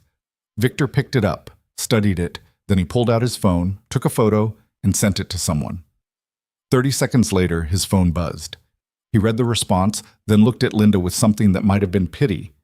Sarah Chen is a real agent, organized crime division, which means you've been cooperating with a federal investigation for 6 months. Linda's face crumpled. I didn't tell them anything. It doesn't matter what you told them. You're compromised. They have you on record authorizing transactions. That makes you a witness, and witnesses get subpoenas. Victor stood. You're fired. Effective immediately. Clean out your desk. Don't contact anyone from this office ever again. Victor, please. This is mercy, Linda. Take it and go before I change my mind. Linda stood on shaking legs, tears streaming down her face. She looked at Elena like she was drowning, and Elena was the last piece of driftwood in reach. I didn't want to do this. You have to believe me. I believe you, Elena said quietly, but it doesn't change anything. Linda walked out. The door closed behind her with a soft click. Elena sat in the silence, processing. FBI. Active investigation. Linda was just the start. If they'd flipped her, they'd try to flip others. The walls were closing in. How bad is this? She asked. Victor returned to his seat, fingers steepled. Bad. Chen's been building a case for at least a year. Linda was probably one of several informants. They're trying to build a RICO case. Racketeering charges. What do? We clean house. Everyone Linda had contact with gets vetted. Anyone who looks remotely compromised gets cut. Then we shore up the legitimate businesses. Make sure everything is airtight. His eyes met hers. And we find out who else Chen has recruited. You want me to hunt more people? I want you to save this organization, because if the FBI brings RICO charges, everyone goes down. Me, you, Marco, everyone. Marco. The name hit like a fist. They wouldn't go after him. He just started. He doesn't know anything.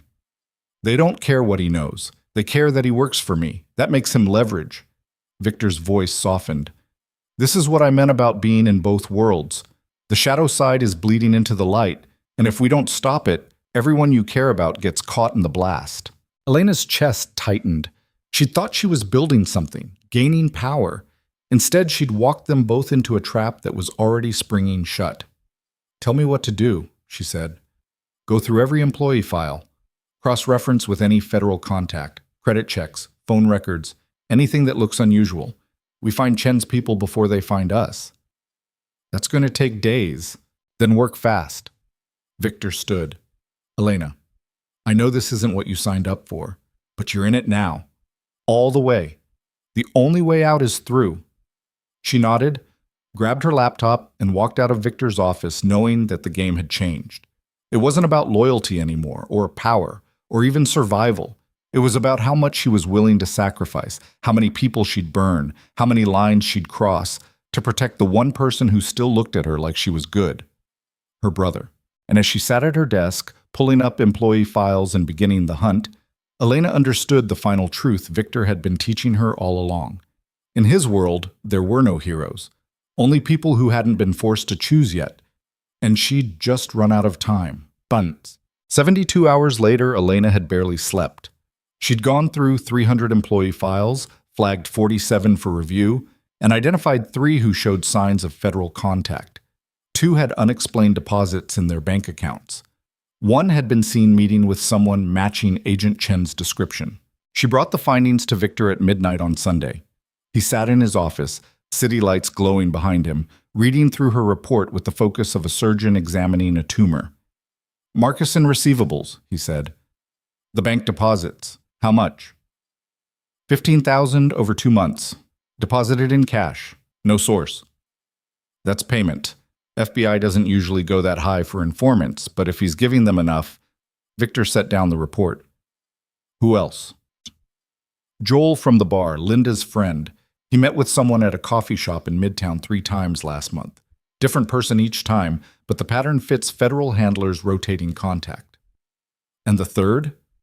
Elena hesitated. This one hurt. Carmine. Victor's head snapped up. Marco's supervisor? He took a meeting with someone who matches Agent Chen's description. Thursday afternoon. They talked for 20 minutes at a park bench in Battery Park. Victor was silent for a long moment. Then he stood, walked to the window, hands clasped behind his back. Carmine's been with me for 12 years, former Marine, solid. I trusted him with your brother specifically because I knew he'd keep Marco clean. Maybe that's why they targeted him. They know he's close to you. Or maybe he's always been theirs. Victor's voice was ice. Set up a meeting, tomorrow. Tell him I want to discuss Marco's performance. See how he reacts. And if he runs? Then we know for sure. Victor turned. Elena, I need you to understand something. This is endgame territory. The FBI doesn't build RICO cases for fun. They want to dismantle everything I've built, everyone I employ. If we don't move first, we're done. What are you going to do to them? Marcus, Joel, Carmine, what happens? What needs to happen? That's not an answer. Victor crossed the room in 3 strides, close enough that Elena had to tilt her head back to meet his eyes. You want the truth? Here it is. Marcus and Joel will disappear, quietly. No bodies, no evidence, just gone. Carmine's different. He knows too much. And he's been training your brother. That means Marco's potentially exposed.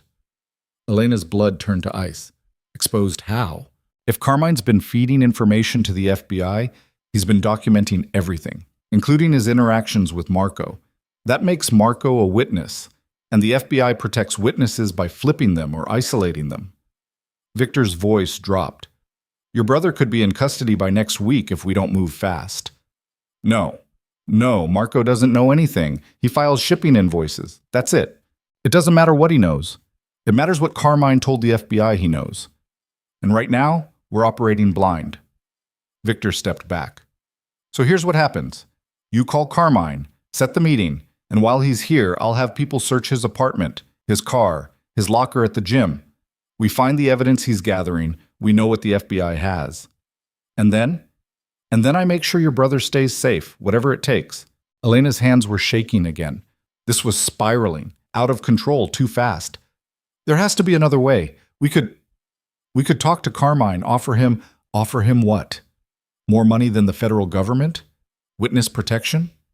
He's made his choice, Elena. Now we make ours. Victor pulled out his phone. Call him, or I do this without you. But either way, it's happening. Elena stared at the phone Victor held out. Then at him. Then at the city beyond the windows. Millions of people living normal lives, going to normal jobs, making normal choices that didn't involve hunting colleagues for the FBI. She could walk away.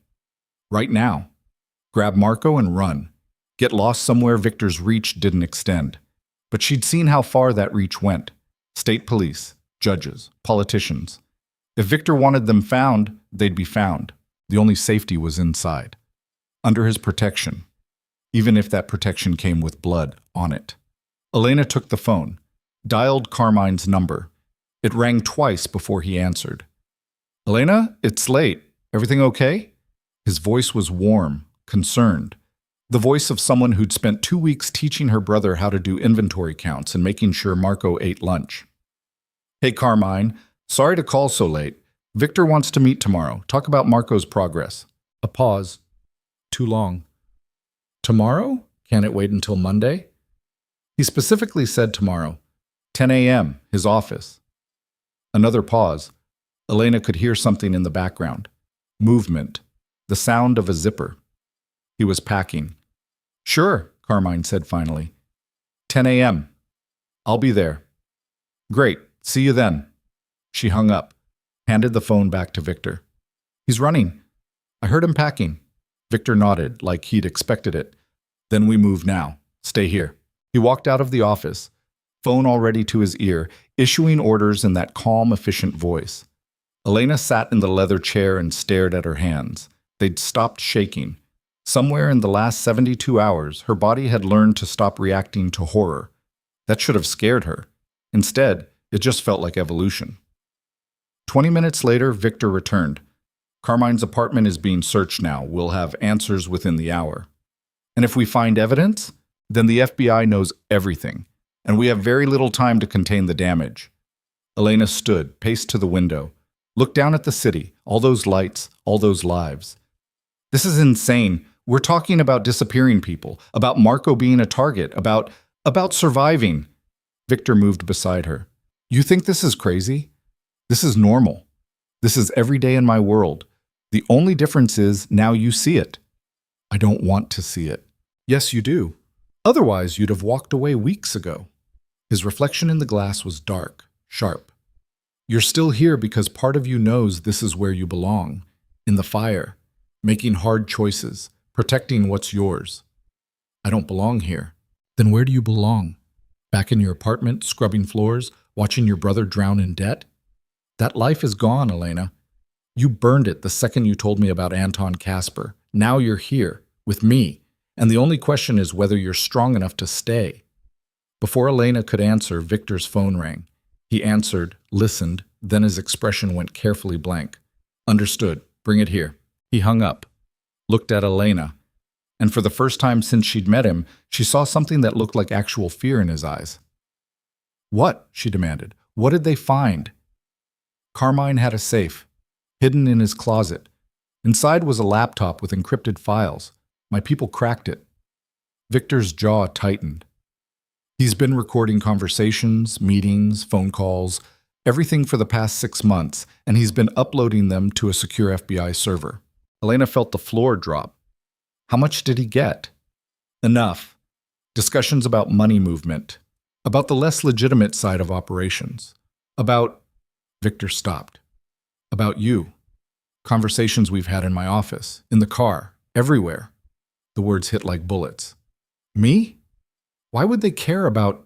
Because you're new, clean, no criminal record, the perfect witness if they can flip you. Victor grabbed her shoulders, forcing her to look at him.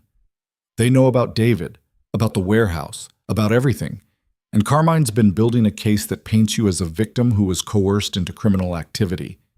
Elena's world tilted. I'm not a victim. They don't care. They'll offer you immunity if you testify.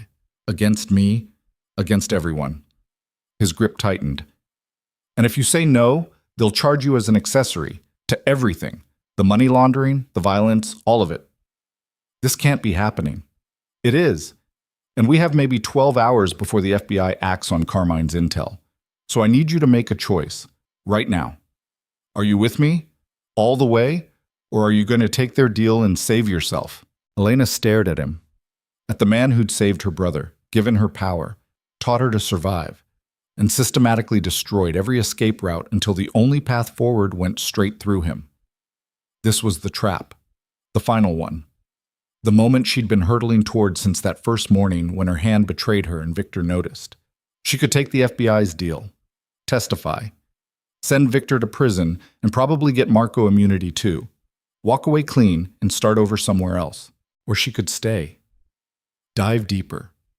Become whatever she needed to become to survive in a world that was about to explode. What do you need me to do? Elena heard herself ask.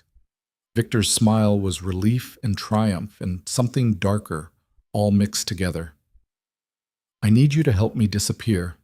All of us. Everyone the FBI has evidence on. We have 12 hours to evacuate key personnel, destroy evidence, and rebuild somewhere they can't reach us.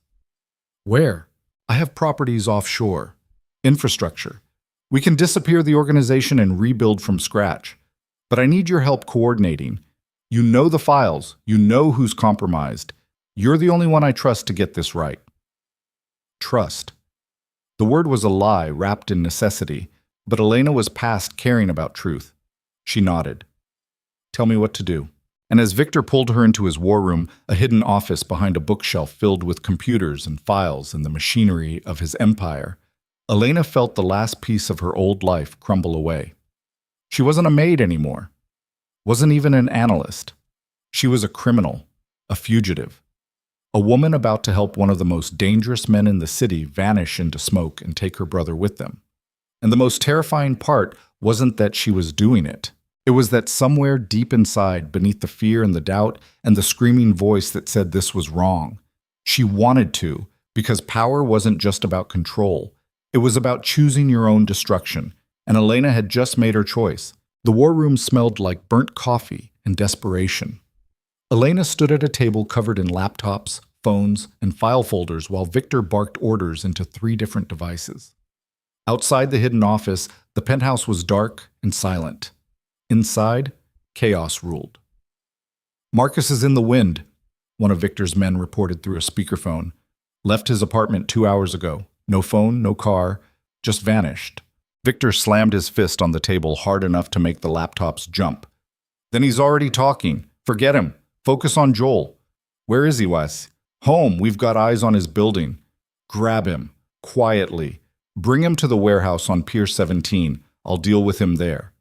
Victor hung up, then turned to Elena. Pull every file Joel had access to. I need to know what he could have given them. Elena's fingers flew across the keyboard, adrenaline sharpening her focus to a razor edge. Joel had worked in client relations. That meant he'd had access to contact lists, meeting schedules, communication logs, everything the FBI would need to map Victor's entire network. He had full access to the client database, she said. Names, addresses, transaction histories. If he copied it, he copied it. Victor's voice was flat, certain. The question is how much damage control we can do before the Bureau moves. 12 hours isn't enough. We'd need a week minimum to evacuate everyone, clean the servers, destroy hard evidence. Then we prioritize. Key personnel only. Everyone else takes their chances. Victor pulled up a map on one of the laptops.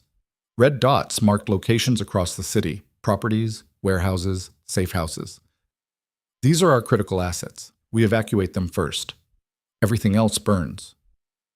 Elena stared at the map.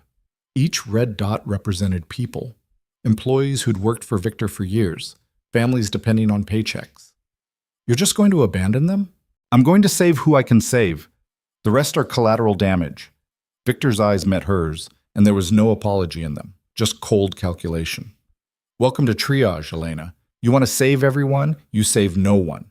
You want to survive, you make the hard calls. She thought about Linda, fired and sent away with nothing but a warning. About David, running west with his stolen money. About Marcus, already talking to federal agents somewhere in the city. All of them were casualties of a war Elena had barely understood she was fighting until it was too late to surrender. What about Marco? She asked. Your brother's at his apartment. I've already sent a team to get him. They'll bring him here within the hour. And then? And then he comes with us. We have a plane fueled and ready at a private airfield in Jersey. By dawn, we're in the Caymans. By next week, we're ghosts. Elena's stomach twisted. The Caymans, offshore. No extradition. No coming back. You're asking me to leave everything. I'm not asking. Victor moved closer, close enough that she could see the exhaustion in his eyes, the cracks in the armor he usually wore so perfectly. The FBI is coming. Maybe tonight, maybe tomorrow morning. But they're coming. And when they do, everyone still here goes to prison, including you, including Marco. He didn't do anything. He works for me. That's enough. Victor's voice gentled just slightly. I know this isn't what you wanted, but it's where we are. And I need you with me, Elena. I need someone I can trust to help rebuild on the other side. Trust. There was that word again. Elena wanted to laugh, wanted to scream, but all she did was nod and turn back to her laptop because action was easier than thought, and thought would just lead her back to the same conclusion. There was no way out, only through. I'll pull the files on key personnel, she said. Start making the contact list for evacuation. Victor's hand landed on her shoulder, a brief touch, almost gentle. Thank you. Then he was moving again, phone to his ear, coordinating logistics with the mechanical efficiency of someone who'd done this before. Elena pulled up employee records and started sorting. Critical versus expendable. Who had too much knowledge to leave behind versus who could be cut loose without risk. She was deciding who lived and who burned, and her hands didn't shake once. Marco arrived at 1 a.m, flanked by 2 of Victor's security team. He looked confused and scared, hair mussed like he'd been pulled out of bed, which he probably had been. Ellie? He spotted her across the war room and pushed past the guards. What's going on? These guys showed up at my door and said I had to come with them. They wouldn't tell me why. Elena pulled him into a hug, felt him tense in surprise. It's okay. You're safe. But we need to leave the city, tonight. Marco pulled back, eyes searching her face. Leave? Why? What happened? The FBI is building a case against Victor. You worked for him. That makes you a potential witness. We have to get you somewhere they can't reach you. I don't know anything. It doesn't matter. Elena gripped his arms, forcing him to focus. Listen to me. This is serious. Life and death serious. We're getting on a plane in 3 hours. You, me, and Victor. We're leaving the country. Marco's face went pale. For how long? I don't know. Maybe forever. Forever? Ellie, I just got my life back. I have a job, an apartment. I can't just... You have a target on your back. Victor's voice cut through the room like a blade. He walked over, eyes locked on Marco. Your supervisor was an FBI informant. He's been documenting everything you did for the past 2 weeks. Every invoice you filed, every conversation you had. Right now, federal agents are building a case that says you're complicit in money laundering. Marco's mouth opened, closed. That's insane. I filed shipping invoices. That's it. And those invoices were for shipments that may or may not have contained legitimate goods. The FBI will say you knew what you were really moving, that you were part of the conspiracy. Victor's voice was flat, factual. You can stay and try to fight it. Probably spend 5 years in prison while your case winds through the courts. Or you can come with us, stay free, stay alive. This is because of the debt, isn't it? Marco's voice cracked. You helped me, and now I'm trapped. You were already trapped. I just gave you different options. Victor turned away. You have 2 hours to decide. After that, we're gone, with or without you. Marco stood there, shaking. Elena pulled him aside, away from Victor and the guards in the chaos of the war room. I'm sorry, she whispered. I thought I was saving you. I didn't know it would come to this. You didn't know. Marco's laugh was bitter. You work for a crime lord, Ellie. What did you think was going to happen? That we'd just live normal lives while you counted his dirty money? The words hit like slaps. Because he was right. She'd known what Victor was from the beginning. Known and chosen it anyway because it felt like power when really it was just a prettier cage. I can't change what's already happened, Elena said, but I can protect you. If you come with us, I can keep you safe. If I stay, I go to prison for something I didn't do. Marco ran his hands through his hair. Jesus Christ, this is a nightmare. I know. Do you? Because from where I'm standing, you seem pretty comfortable with all this. His eyes were hard, accusing. When did you become someone who helps criminals disappear? When I had to, when there was no other choice. There's always a choice, Ellie. You just didn't like the alternatives. Before she could respond, one of Victor's phones rang. He answered, listened, then his expression went deadly calm. The kind of calm that meant violence was about to erupt. When? He asked. Then, how many? And finally, understood. Fall back to position 2. He hung up, looked at Elena. The FBI just raided the shipping warehouse. Full tactical team. They have warrants. Elena's blood turned to ice. That's where most of the records are stored. Were stored. I had them destroyed 2 hours ago, but they'll find evidence anyway. Residue, paper trails. Enough to justify more warrants. Victor grabbed his jacket. We're leaving now. The plane's ready. But you said 3 hours? Plans changed. We go now or we don't go at all. He snapped his fingers at the guards. Get them to the car. I'll meet you at the airfield. Where are you going? Elena demanded. To make sure we're not followed. Victor pulled a gun from a drawer, checked the magazine. Joel's at the warehouse on Pier 17. If the FBI got to the shipping warehouse first, that means Joel talked. Which means he can talk again. I need to make sure he doesn't. Elena understood what he wasn't saying. Joel was about to die. Quickly, quietly, before he could give the FBI anything else. Let me come with you, she heard herself say. Victor paused. Why? Because I found him. I flagged him as compromised. This is my responsibility. This is an execution, Elena, not a test. I'm going to put a bullet in his head and dump his body in the river. You sure you want to watch that? Every instinct screamed no. Screamed to grab Marco and run in the opposite direction and never look back. But she'd made her choice in this room hours ago. And backing down now would just prove she wasn't strong enough for the world she'd chosen. I'm sure, she said. Victor studied her for a long moment, then nodded. Marco stays here with the guards. You come with me. We have 30 minutes, then we're gone. Yet, the warehouse on Pier 17 was empty and dark. The kind of place where screams would echo and nobody would care. Victor's car pulled up to the loading dock. Elena got out, her casted arm aching from tension, and followed him inside.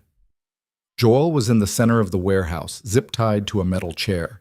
His face was bruised, one eye swollen shut. He'd fought, not enough. Two of Victor's men stood nearby, arms crossed. They nodded as Victor approached. "Has he said anything?" Victor asked. Just that he wants a lawyer. One of the guards shrugged. We didn't push. Good. Leave us. The guards walked out. The door closed with a boom that echoed through the empty space. Joel looked up, saw Victor, then saw Elena. His good eye widened. Elena, thank God. Tell him I didn't. Ah! Shut up. Victor's voice was ice. He pulled out his gun, set it on a nearby crate, not pointing it at Joel. Not yet. Just a promise of what was coming. I'm going to ask you one question. You answer truthfully, this goes fast. You lie, it goes slow. Understand? Joel nodded frantically. How much did you give the FBI? I didn't. Wrong answer. Victor picked up the gun, pointed it at Joel's knee. Let's try again. How much? Everything. The word came out like a sob. Everything I had access to. Client lists, meeting notes, financial records. They came to me 3 months ago. Said they knew I was laundering money. Said they'd charge me unless I cooperated. I didn't have a choice. Everyone has a choice. You chose the FBI over me. You would have killed me, and they're going to put you in witness protection and give you a new name and let you pretend you're not a rat. Victor's finger moved to the trigger. Except you're not going to make it that far. Elena watched from 10 feet away, her heart hammering so hard she could feel it in her throat. This was real. This was happening. In about 5 seconds, Victor was going to kill Joel, and she was going to watch, and there was nothing she could do to stop it because stopping it would mean choosing the FBI over Victor, and she'd already made that choice. Wait! Joel's voice cracked. Wait, please. I have a daughter. She's 14. Her mother's dead. I'm all she has. Please. Should have thought of that before you turned. Victor's voice held no sympathy, no hesitation. Any last words? Joel looked at Elena. Tell her I'm sorry. Tell Sarah I tried. The gunshot was deafening in the enclosed space. Joel's head snapped back, body going limp.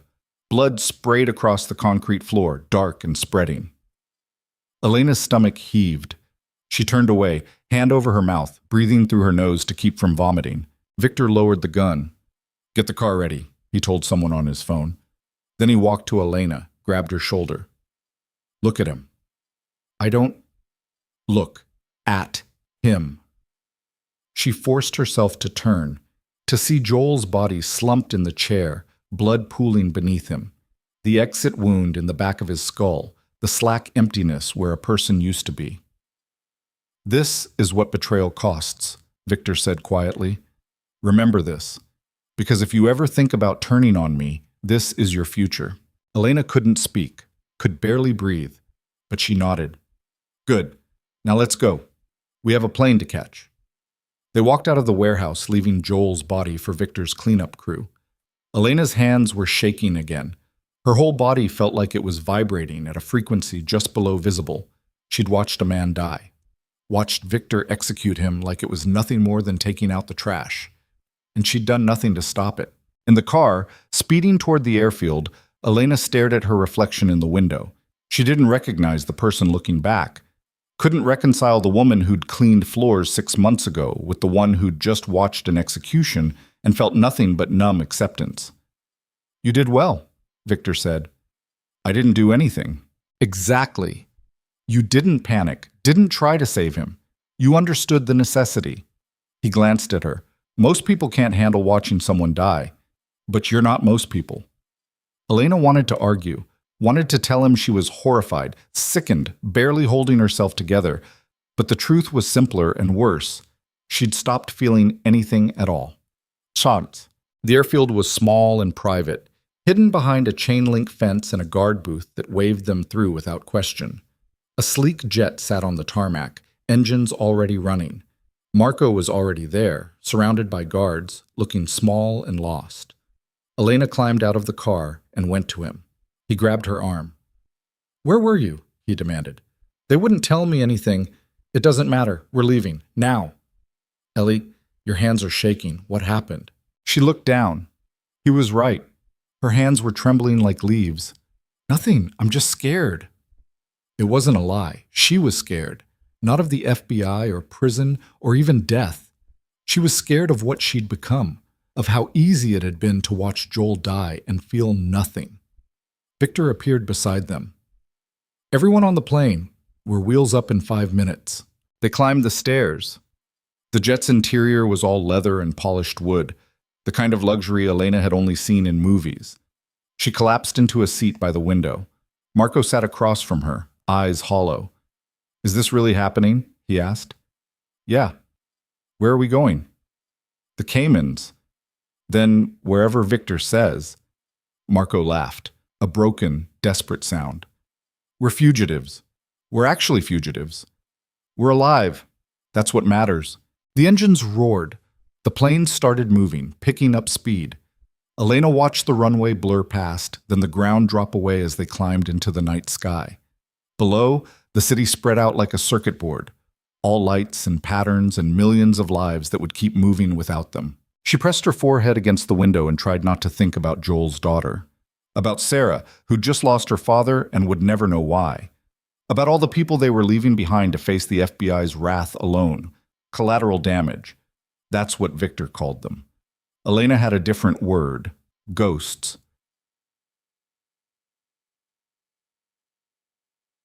They landed in the Caymans 6 hours later. Dawn was breaking over turquoise water, the sky bleeding pink and gold. A car waited on the tarmac. Another black sedan with tinted windows.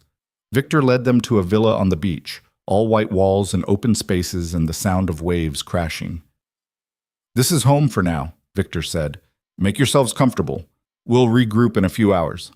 Marco immediately disappeared into one of the bedrooms. Elena heard the door slam, then silence.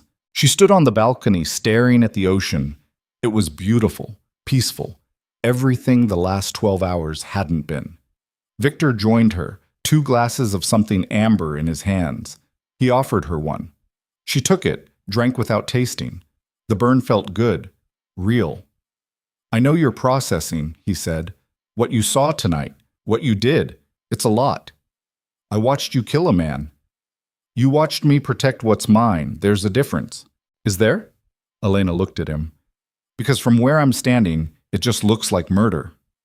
Murder is killing without purpose. I had a purpose. Joel was going to testify against us. Against you. He had to go. He had a daughter. So do a lot of people I've killed. That doesn't make them less dangerous. Victor sipped his drink. You want absolution, Elena? I can't give it to you. What we did tonight, what we're going to keep doing, it's not pretty. It's not moral, but it's necessary. And you're either on board with that or you're not. Elena turned back to the ocean, watched the waves roll in, relentless and uncaring. What if I'm not? Then you stay here. I set you and Marco up with new identities. You live a quiet life on a beach somewhere, and I go rebuild my empire without you. Just like that? Just like that. Victor set down his glass. I don't force loyalty, Elena. I earn it. And if I haven't earned yours, then I'm not going to chain you here. It was the closest thing to kindness he'd offered in weeks, but Elena knew better than to trust it. Victor didn't let loose ends exist. If she walked away, she'd be looking over her shoulder for the rest of her life. I'm not going anywhere, she said. Because you're scared? Because I'm tired. She faced him fully. I'm tired of running, of being powerless, of watching the world happen to me instead of making it happen. You offered me a way to be more than invisible. I'm taking it. Victor's smile was slow and satisfied. Good. Because I have plans for you. Big plans. Like what? Like helping me build something new. The FBI thinks they broke me. Thinks scattering my organization means I'm done. But all they did was give me a clean slate. He gestured to the villa, the beach, the endless horizon. We're going to rebuild. Smarter, cleaner, and this time we're going to be untouchable. Elena should have felt excited, empowered. Instead, she just felt empty, like something vital had been scooped out and replaced with static. What do you need me to do? She asked. Rest, recover, get your head straight. Victor headed for the door. Tomorrow, we start planning. But tonight, You're allowed to feel human, to mourn what we left behind." He disappeared inside. Elena stood alone on the balcony, watching the sun climb higher. The ocean was beautiful. The villa was beautiful. Everything was beautiful except the person she'd become. She thought about Marco, locked in his room, probably crying or raging or both. About the employees they'd left behind in New York to face federal charges alone. About Joel's daughter, waking up this morning to find out her father was missing. About the choice she'd made and the price it demanded. Power wasn't free. Victor had taught her that. Every step up meant leaving something behind: morality, compassion, the parts of yourself that made you human. Elena had thought she was strong enough to pay that price. Now she wasn't sure there'd be anything left when the bill came due. The first week passed in a blur. Victor worked 18-hour days, coordinating with contacts across 3 continents.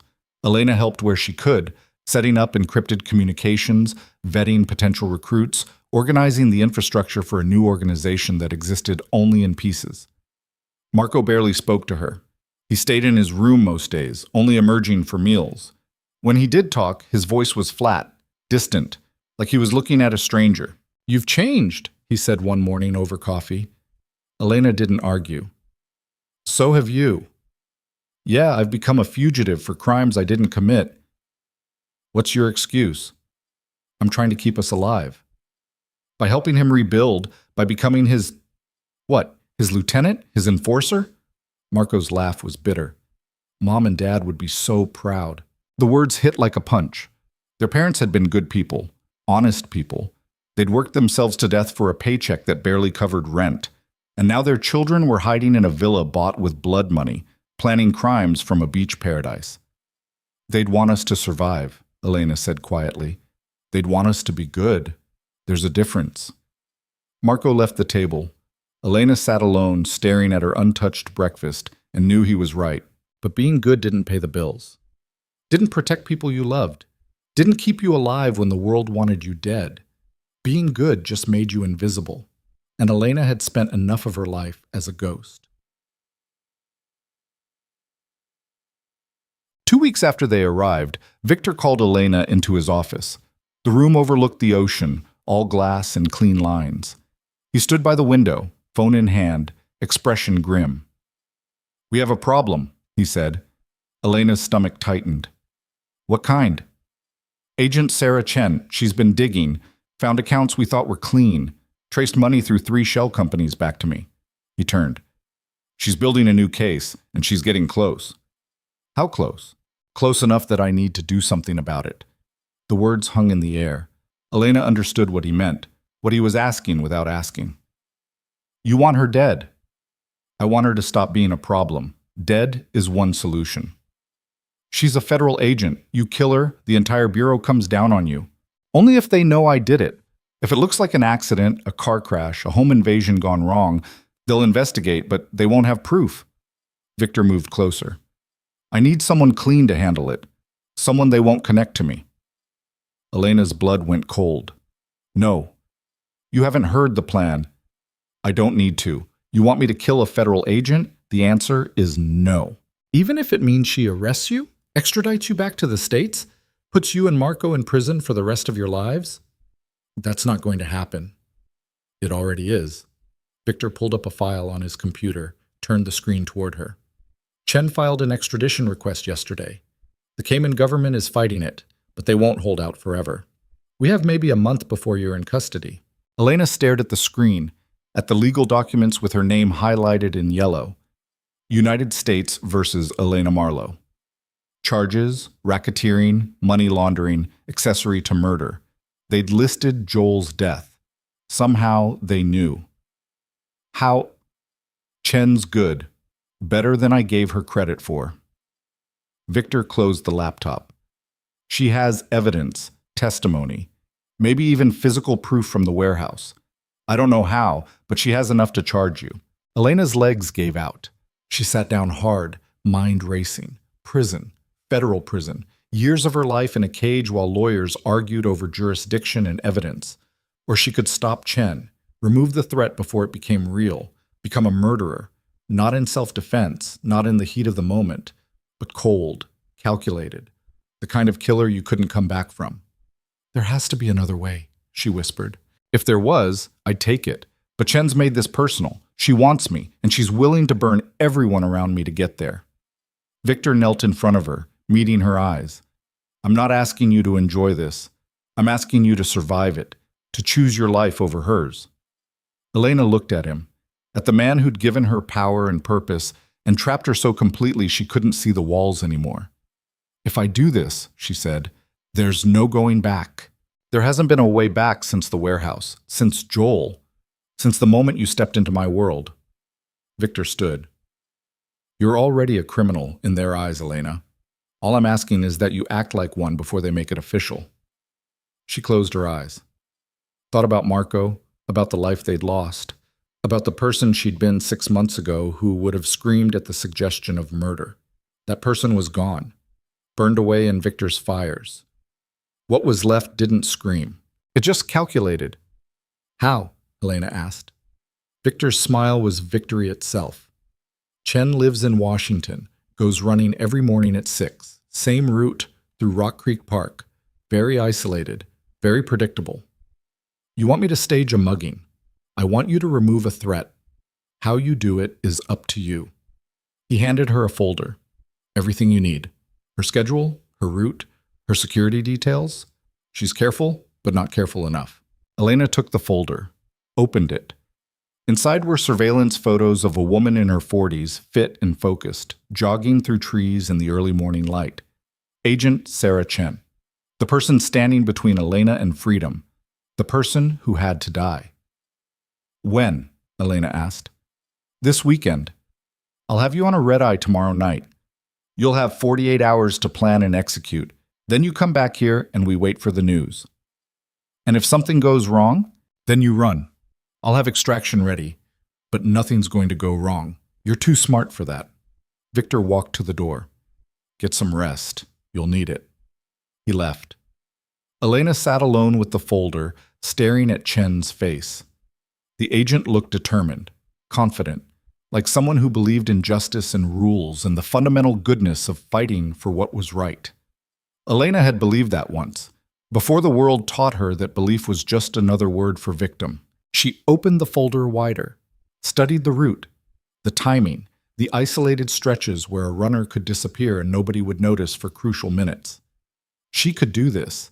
She'd shot 3 men in a warehouse, watched Victor execute Joel, helped him flee the country, and rebuild an empire from ash. Killing one federal agent was just the next step. The final line she'd been tiptoeing towards since that morning in Victor's penthouse, when her trembling hand betrayed everything. Elena stood, walked to her room, and started packing. Kiss. Marco found her that night, suitcase open on the bed. Where are you going?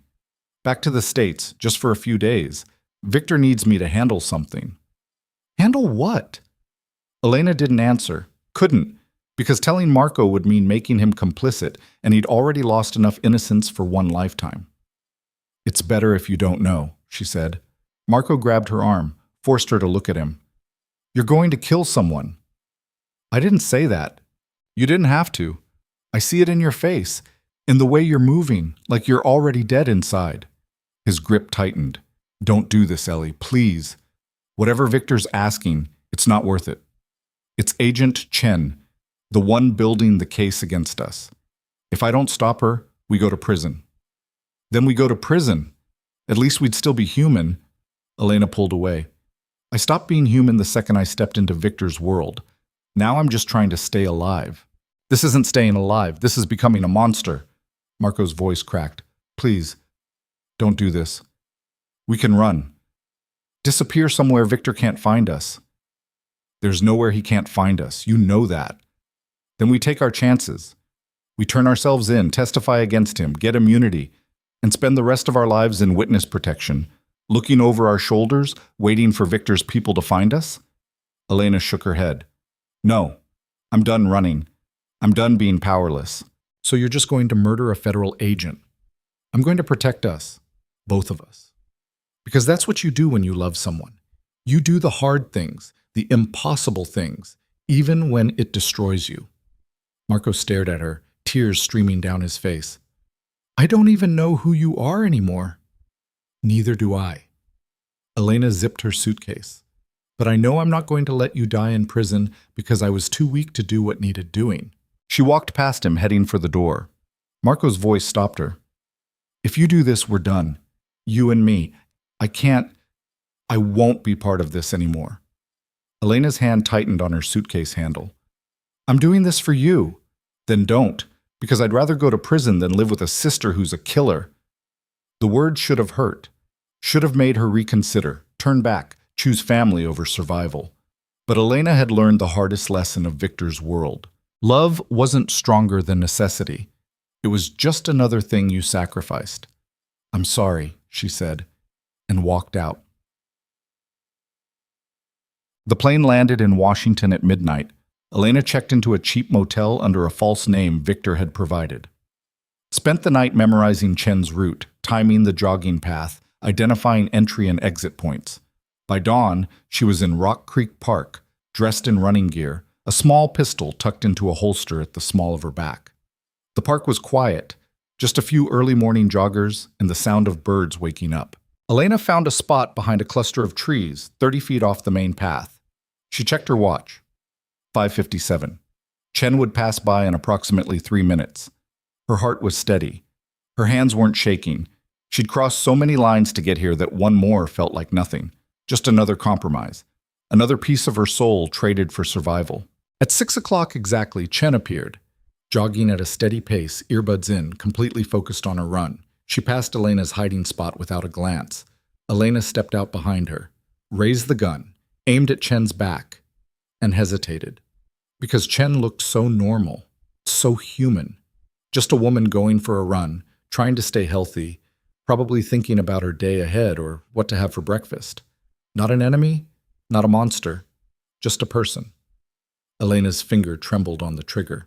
Do it. Pull the trigger. Save yourself. Save Marco. End this. But her hand wouldn't move. Chen jogged another 20 feet. 30. 40. Soon she'd be out of range, and the moment would be gone. Elena lowered the gun. She couldn't do it. Couldn't kill someone in cold blood just because Victor said to. Couldn't become the monster Marco accused her of being. Some lines, once crossed, you couldn't come back from. And this was hers. Elena turned and walked away, leaving Chen alive and unaware how close she'd come to dying. She made it to her rental car, climbed inside, and sat there shaking as reality crashed down. She'd failed Victor, failed the test, failed to protect herself and Marco from the consequences that were about to rain down. Her phone buzzed, text from Victor. Status? Elena stared at the message. 3 options flickered through her mind. Lie. Tell him it was done. Buy herself time to figure out what came next. Truth. Admit she couldn't pull the trigger and face his wrath. Or her fingers moved across the screen, typing a third option she hadn't known existed until the words appeared. Change of plans. Coming back. We need to talk. She hit send before she could second-guess herself. Then she started the car and drove toward the airport, knowing that when she landed in the Caymans, everything would change. Because Elena Marlowe had just made a choice. Not to be a killer, not to be Victor's weapon, but to be something else entirely. Something she hadn't figured out yet. But something human. Even if it cost her everything. The plane lifted off just as the sun broke over Washington. Elena pressed her forehead against the window and watched the city disappear below, carrying with it the life she'd almost taken and the person she'd almost become. Ahead lay the Caymans, Victor, Marco, and a reckoning she couldn't avoid. But for the first time in months, Elena felt like herself. Terrified, uncertain, completely unprepared. But herself. And that would have to be enough for whatever came next. The villa was dark when Elena arrived. 3 a.m, Cayman time. The ocean crashed against the shore in rhythmic violence, each wave a reminder that nature didn't care about human problems. It just kept moving, relentless and indifferent.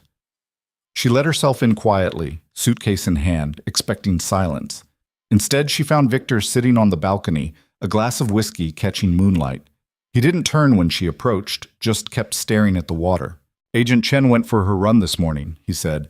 Came home safe, made herself breakfast, went to work. He took a slow sip. Want to tell me why?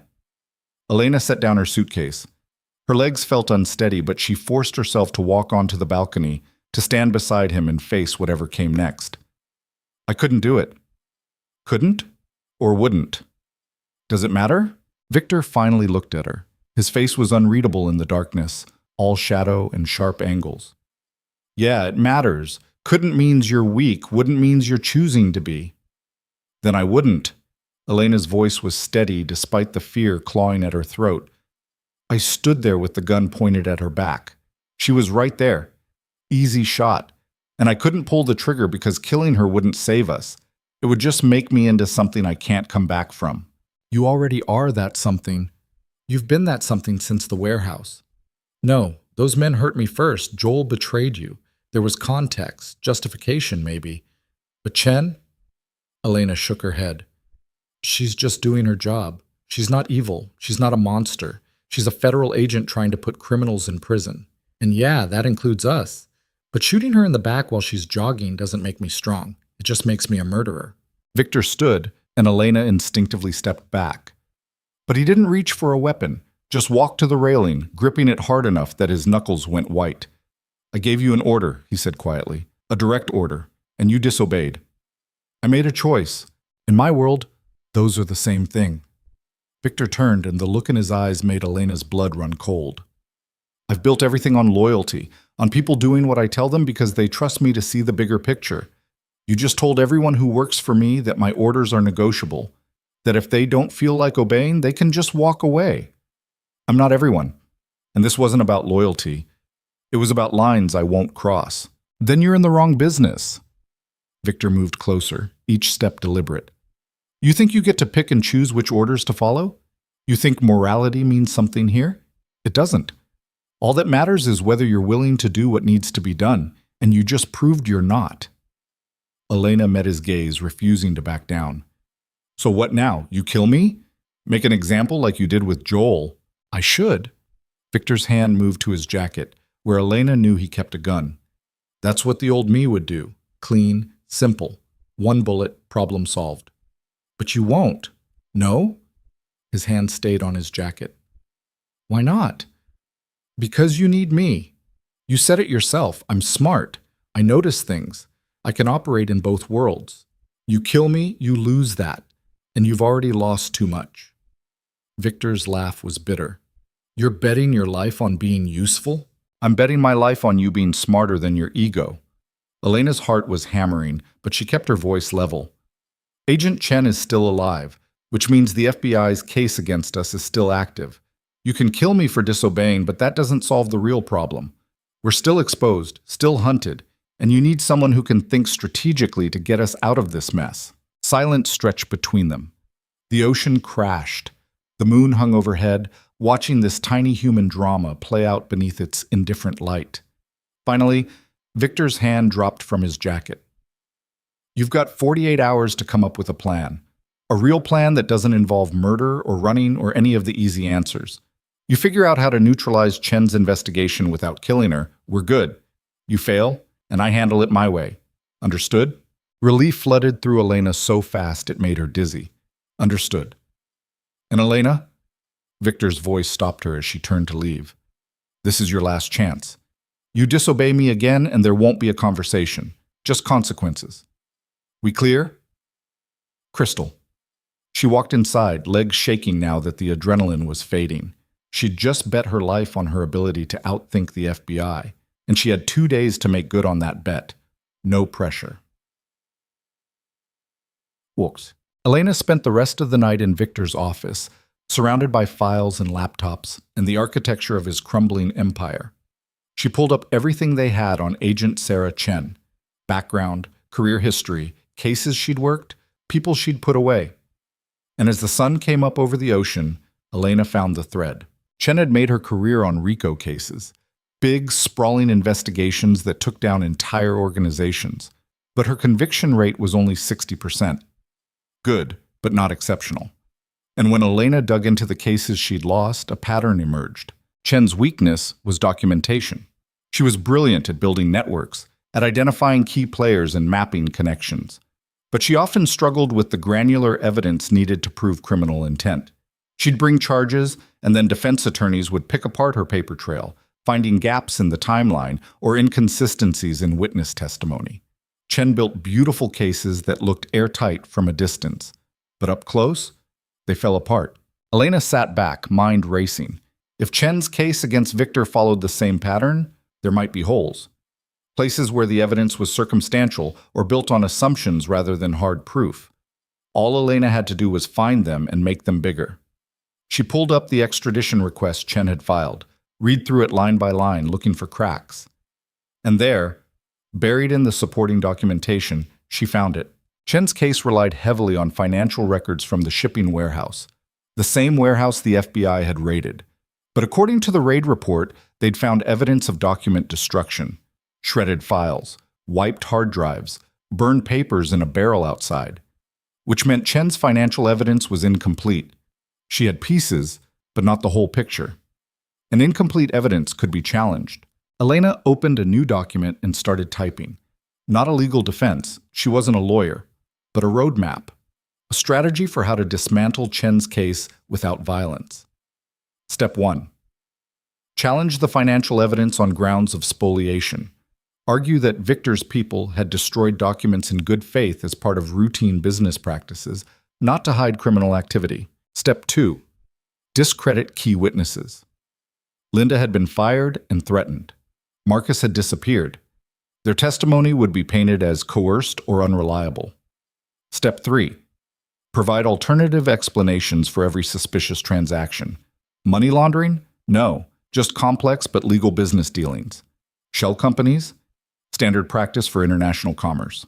It wasn't perfect, but it might be enough to create reasonable doubt, to turn Chen's beautiful RICO case into a tangled mess that federal prosecutors wouldn't want to touch. Elena printed the document and walked to the balcony. Victor was still there, watching the sunrise. "I have a plan," she said. He took the papers without a word, read through them slowly, expression unreadable. When he finished, he looked at her with something that might have been respect. "This could work," he said, "but it requires cooperation from people we've already burned. Linda, Marcus, David, if we can find him, why would they help us? Because we offer them something they want more than revenge. Money, new identities, a chance to disappear and start over." Elena leaned against the railing. "Linda has kids. Marcus has gambling debts in 3 cities. David's probably running out of cash. We give them what they need, and in exchange they recant their testimony or refuse to cooperate with the FBI. You're talking about witness tampering. I'm talking about settling civil disputes. We're not threatening them. We're offering compensation for wrongful termination, defamation, whatever story our lawyers can sell. Everything above board. Legal. The kind of thing Chen can't touch without proving criminal intent." Victor's smile was slow and sharp. "You're learning." "I had a good teacher." Elena didn't smile back. "But this only works if we commit to it. No killing, no threats. We play this straight, or Chen will use any deviation as proof we're exactly what she says we are." "I can play straight. For a while." Victor folded the papers. "Start making contact. Carefully. Feel them out. See who's willing to negotiate and who's already too far gone. And if they refuse, then we adjust. But you're right. Killing our way out of this just validates Chen's case. We need to be smarter." He looked at her, really looked at her, and Elena saw something she'd never seen before in his eyes. Uncertainty. "I'm trusting you with this, Elena. Don't make me regret it." "I won't." She hoped that was true. Tim. Finding Linda was easy. She was still in the city, living in her sister's basement, working part-time at a grocery store. Elena called from a burner phone, half expecting her to hang up immediately. Instead, Linda listened. "I know you're scared," Elena said. "I know the FBI has been pressuring you to testify, but I'm offering you a way out. $200,000, new identity, relocation assistance. All you have to do is sign an affidavit saying Victor fired you for performance issues, not because you were cooperating with law enforcement." "That's a lie," Linda said.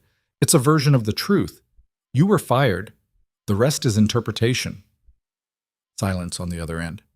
Then, "What happens to my family?" "They come with you." We set everyone up somewhere safe, somewhere the FBI can't reach you. And if I say no, then you testify.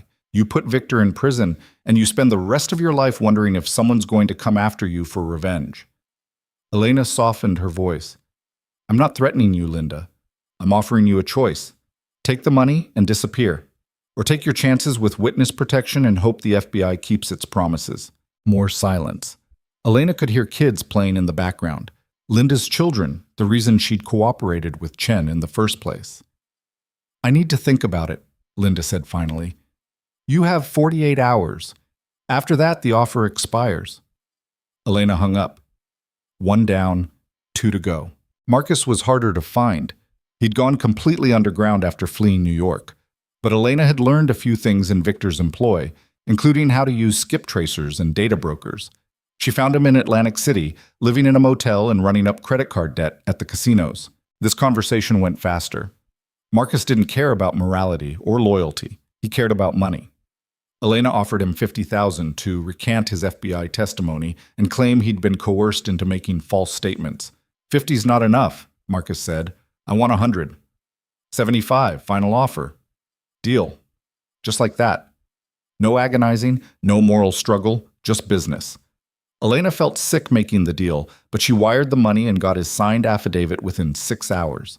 David was the problem. She couldn't find him anywhere. He'd taken his $200,000 and vanished completely. No credit card activity, no property records, no digital footprint. Either he was very good at hiding or he was already dead. Elena spent 2 days searching before accepting the truth. David was gone.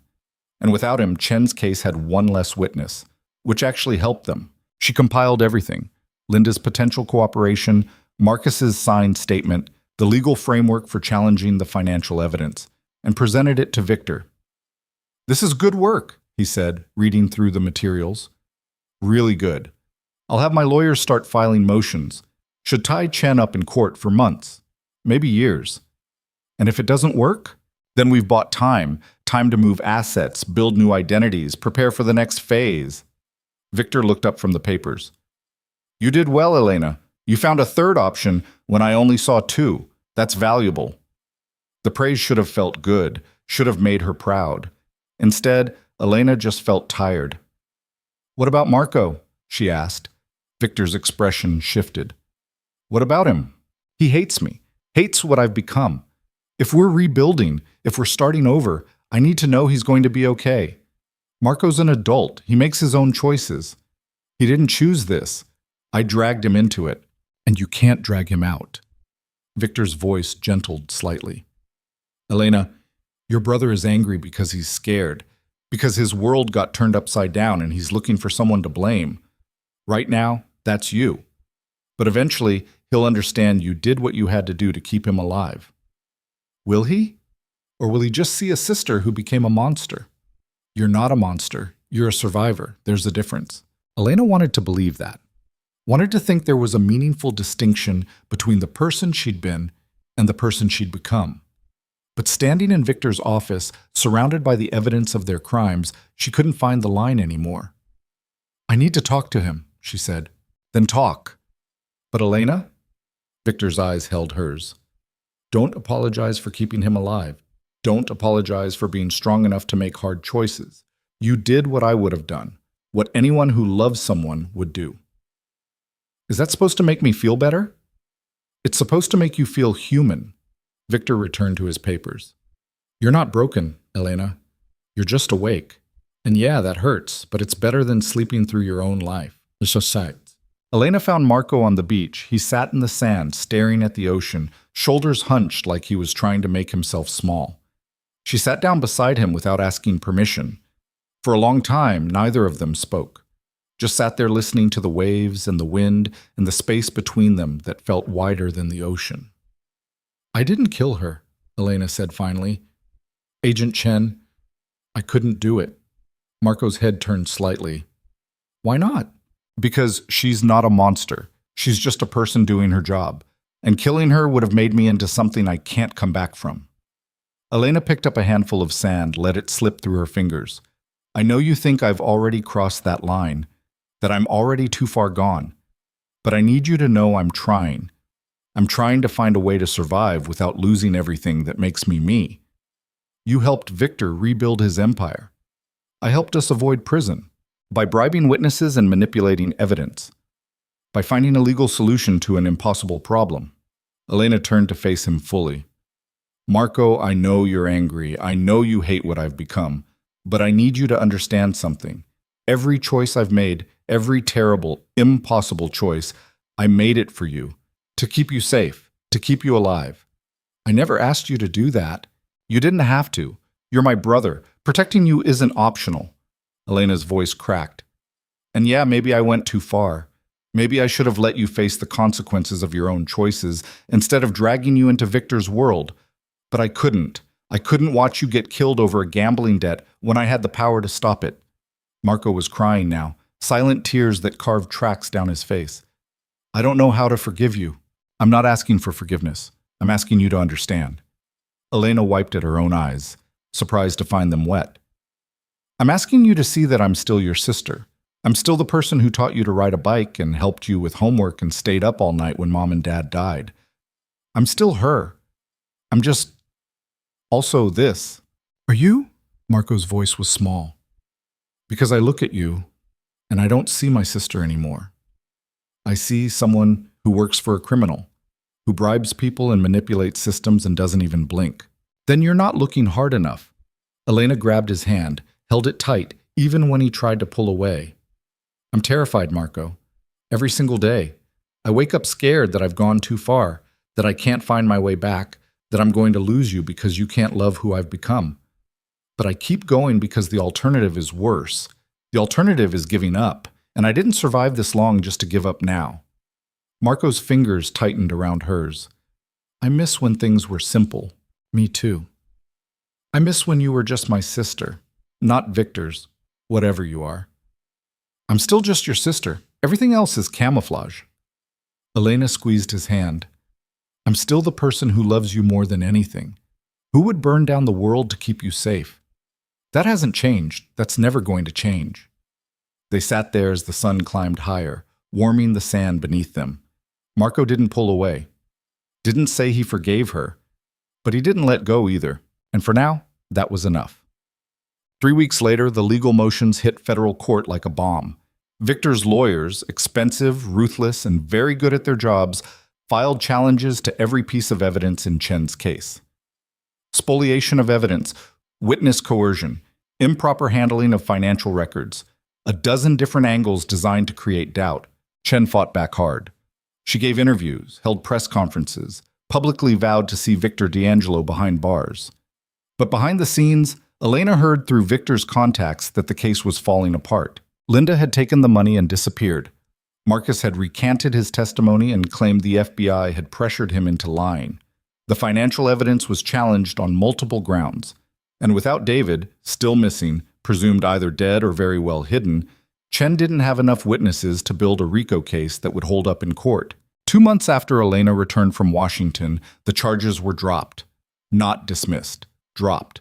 The federal prosecutor's office issued a terse statement about insufficient evidence and the need to pursue more viable cases. Agent Sarah Chen gave one final interview. She looked tired, beaten, but defiant. This isn't over, she told the camera. Victor D'Angelo is guilty. Everyone knows it, and one day I'll prove it. One day he'll face justice for everything he's done. Elena watched the interview on a laptop in the villa. Victor stood behind her, arms crossed, expression unreadable. She's going to keep coming, Elena said. Let her. Without a case, she's just noise. Victor walked to the window. We won, Elena. Against the FBI. Against extradition. Against everything they threw at us. You know why? Because we were smarter. Because you were smarter. You found the third option, the one I couldn't see. He turned to look at her. I've spent 20 years building this empire with violence and fear. You rebuilt it in 3 months with strategy and patience. That's the future. Not what I was, what you are. Elena stood. What I am is someone who bribed witnesses and helped a criminal escape justice. Don't make me into a hero. I'm not making you into anything. I'm just recognizing what's already there. Victor pulled an envelope from his pocket. This is for you. Inside was a passport. Elena opened it. Her face stared back, but the name was different. Elena Marsh, American citizen, clean background, no criminal record. What is this? Your exit. If you want it. Victor's voice was quiet. The case is over. You're free. You and Marco both. I'll set you up anywhere you want. Money, identity, everything you need to start over. You walk away clean. Elena stared at the passport, at the face that was hers but somehow wasn't. A version of herself that had never met Victor, never shot anyone, never watched a man die. It was everything she'd wanted 6 months ago, and she didn't want it anymore. What's the catch? She asked. No catch. You earned it. You saved me when I couldn't save myself. This is payment. Debt settled. Victor met her eyes. But if you stay, I'm offering you something else. A partnership, not employer and employee. Equal stakes, equal say. We rebuild together. Legitimate businesses, real estate, tech, nothing that crosses the line you found in Washington. You're going straight. I'm going smart. I'm 62 years old. I've spent 40 years looking over my shoulder. I'm tired. And I think maybe there's a better way. He gestured to the passport. But only if you help me find it. Elena looked between the passport and Victor, between freedom and purpose, between the life she'd lost and the one she could build. I need to talk to Marco first, she said. Gosh, she found her brother in his room, packing. Elena's heart sank. You're leaving. Marco looked up, guilt and relief warring on his face. Victor offered me the same deal, new identity, fresh start. I'm taking it. Where will you go? Seattle, maybe. Somewhere with rain. Somewhere that doesn't feel like paradise built on blood money. He zipped his bag. I'm not mad anymore, Ellie. I understand why you did what you did, but I can't stay here. I can't be part of this world. Elena nodded, throat tight. I get it. Do you? Marco sat on the bed, patted the space beside him. She sat. Because I need you to understand something. You saved my life multiple times, and I'll spend the rest of my life grateful for that. But I also can't become you. I can't make the choices you've made and still recognize myself in the mirror. So I'm taking the out Victor's offering while I still can. And what am I supposed to do? Whatever you want. That's the whole point of freedom. Marco took her hand. But if you're asking my advice, don't stay for Victor. Don't stay because you think you owe him or because you're afraid of starting over. Stay because it's what you actually want, because you've found something here that makes you feel alive. And if I have, then stay. Build something with him. Just promise me you'll stay human while you do it. Elena pulled him into a hug. I promise. Good. Marco pulled back, smiling through tears. And Ellie, call me sometimes. Whatever name you're using, whatever life you're living, don't let me wonder if you're okay. I won't.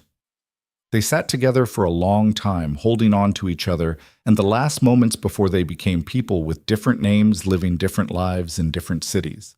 Before the world scattered them and they became nothing more than memories to each other. But they'd always have this. The villa, the beach, the morning they chose different paths and loved each other enough to let go. A year later, Elena Marsh stood in the lobby of a gleaming office building in Grand Cayman. She wore a suit that cost more than her old apartment's rent, her hair cut short and professional, her casted arm long-heeled. The building directory listed her as Director of Operations for Meridian Holdings, a legitimate real estate development company that bought properties, renovated them, and sold them at fair market prices. No shell companies, no money laundering, just business.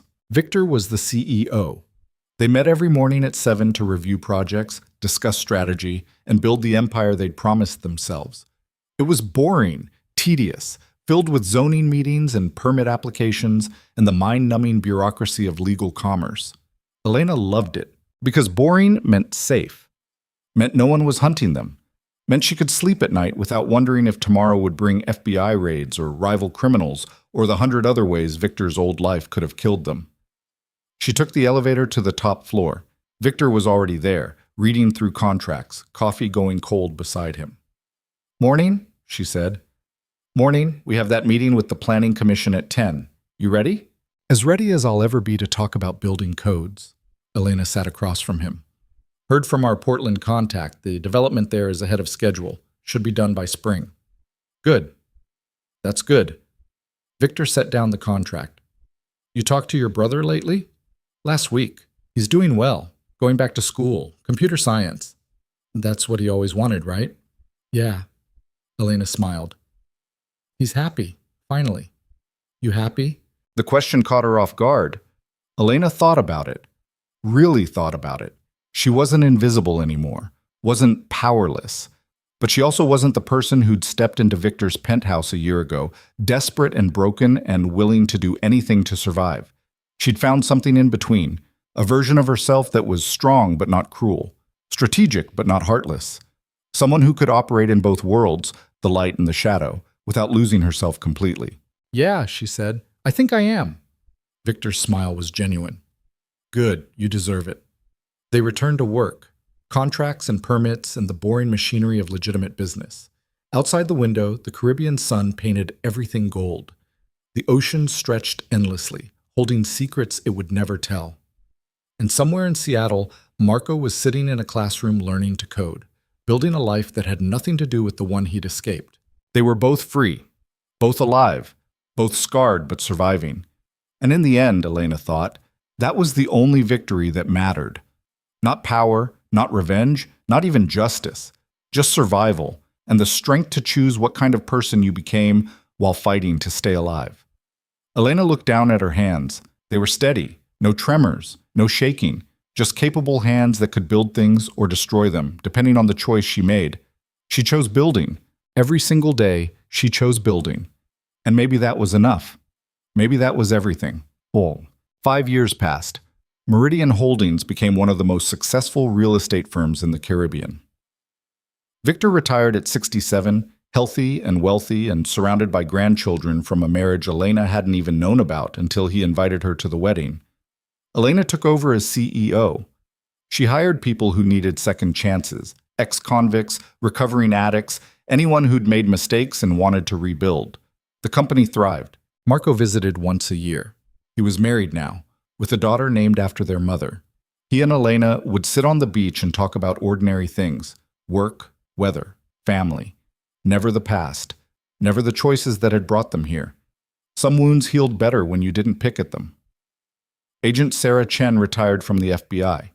Elena sent her a card, unsigned, untraceable, that said simply, "You were right about everything. I'm sorry it wasn't enough." She never got a reply, didn't expect one. On Elena's 35th birthday, she stood on the same balcony where Victor had tested her loyalty all those years ago. The villa was hers now. Victor had signed it over when he retired, along with a note that said, "You earned this, not by becoming what I was, but by being what I couldn't." She thought about the woman she'd been, the invisible maid with the broken arm and the desperate brother and no path forward except through Victor's darkness. That woman was gone. Burned away in fires Elena had both run from and built.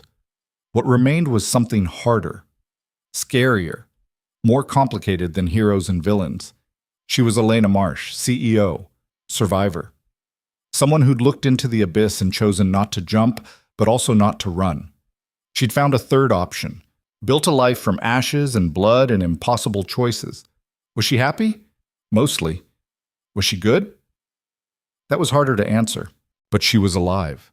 She was free, and she'd kept the promises that mattered. Her phone buzzed, text from Marco. A photo of his daughter on her first day of kindergarten, gap-toothed smile bright enough to light the world. Elena smiled, sent back a heart, and turned to face the ocean, the endless possibility of water and sky and the future she'd bled for. Behind her, the past whispered its secrets. Ahead, the future stretched unknown. And in between, Elena stood, scarred, whole, and finally, her own. The waves crashed, the sun climbed, and Elena Marlowe, who'd once been invisible, who'd once been broken, who'd once thought power was the answer to every question, Elena Marlowe breathed and chose one more time to keep building, to keep surviving, to keep being human, even when the world made it almost impossible. Because in the end, that was the only revenge that mattered. Not against Victor, not against the FBI, not against the circumstances that had tried to destroy her, but against the voice that said she had to choose between power and goodness, between survival and humanity. Elena had found a way to have both, and maybe, just maybe, that made her luckier than anyone who'd never had to fight for it. The ocean agreed, waves rolling their approval against the shore. And Elena, standing in the wreckage of her old life and the foundation of her new one, finally let herself believe it. She'd survived. And survival, it turned out, was its own kind of triumph.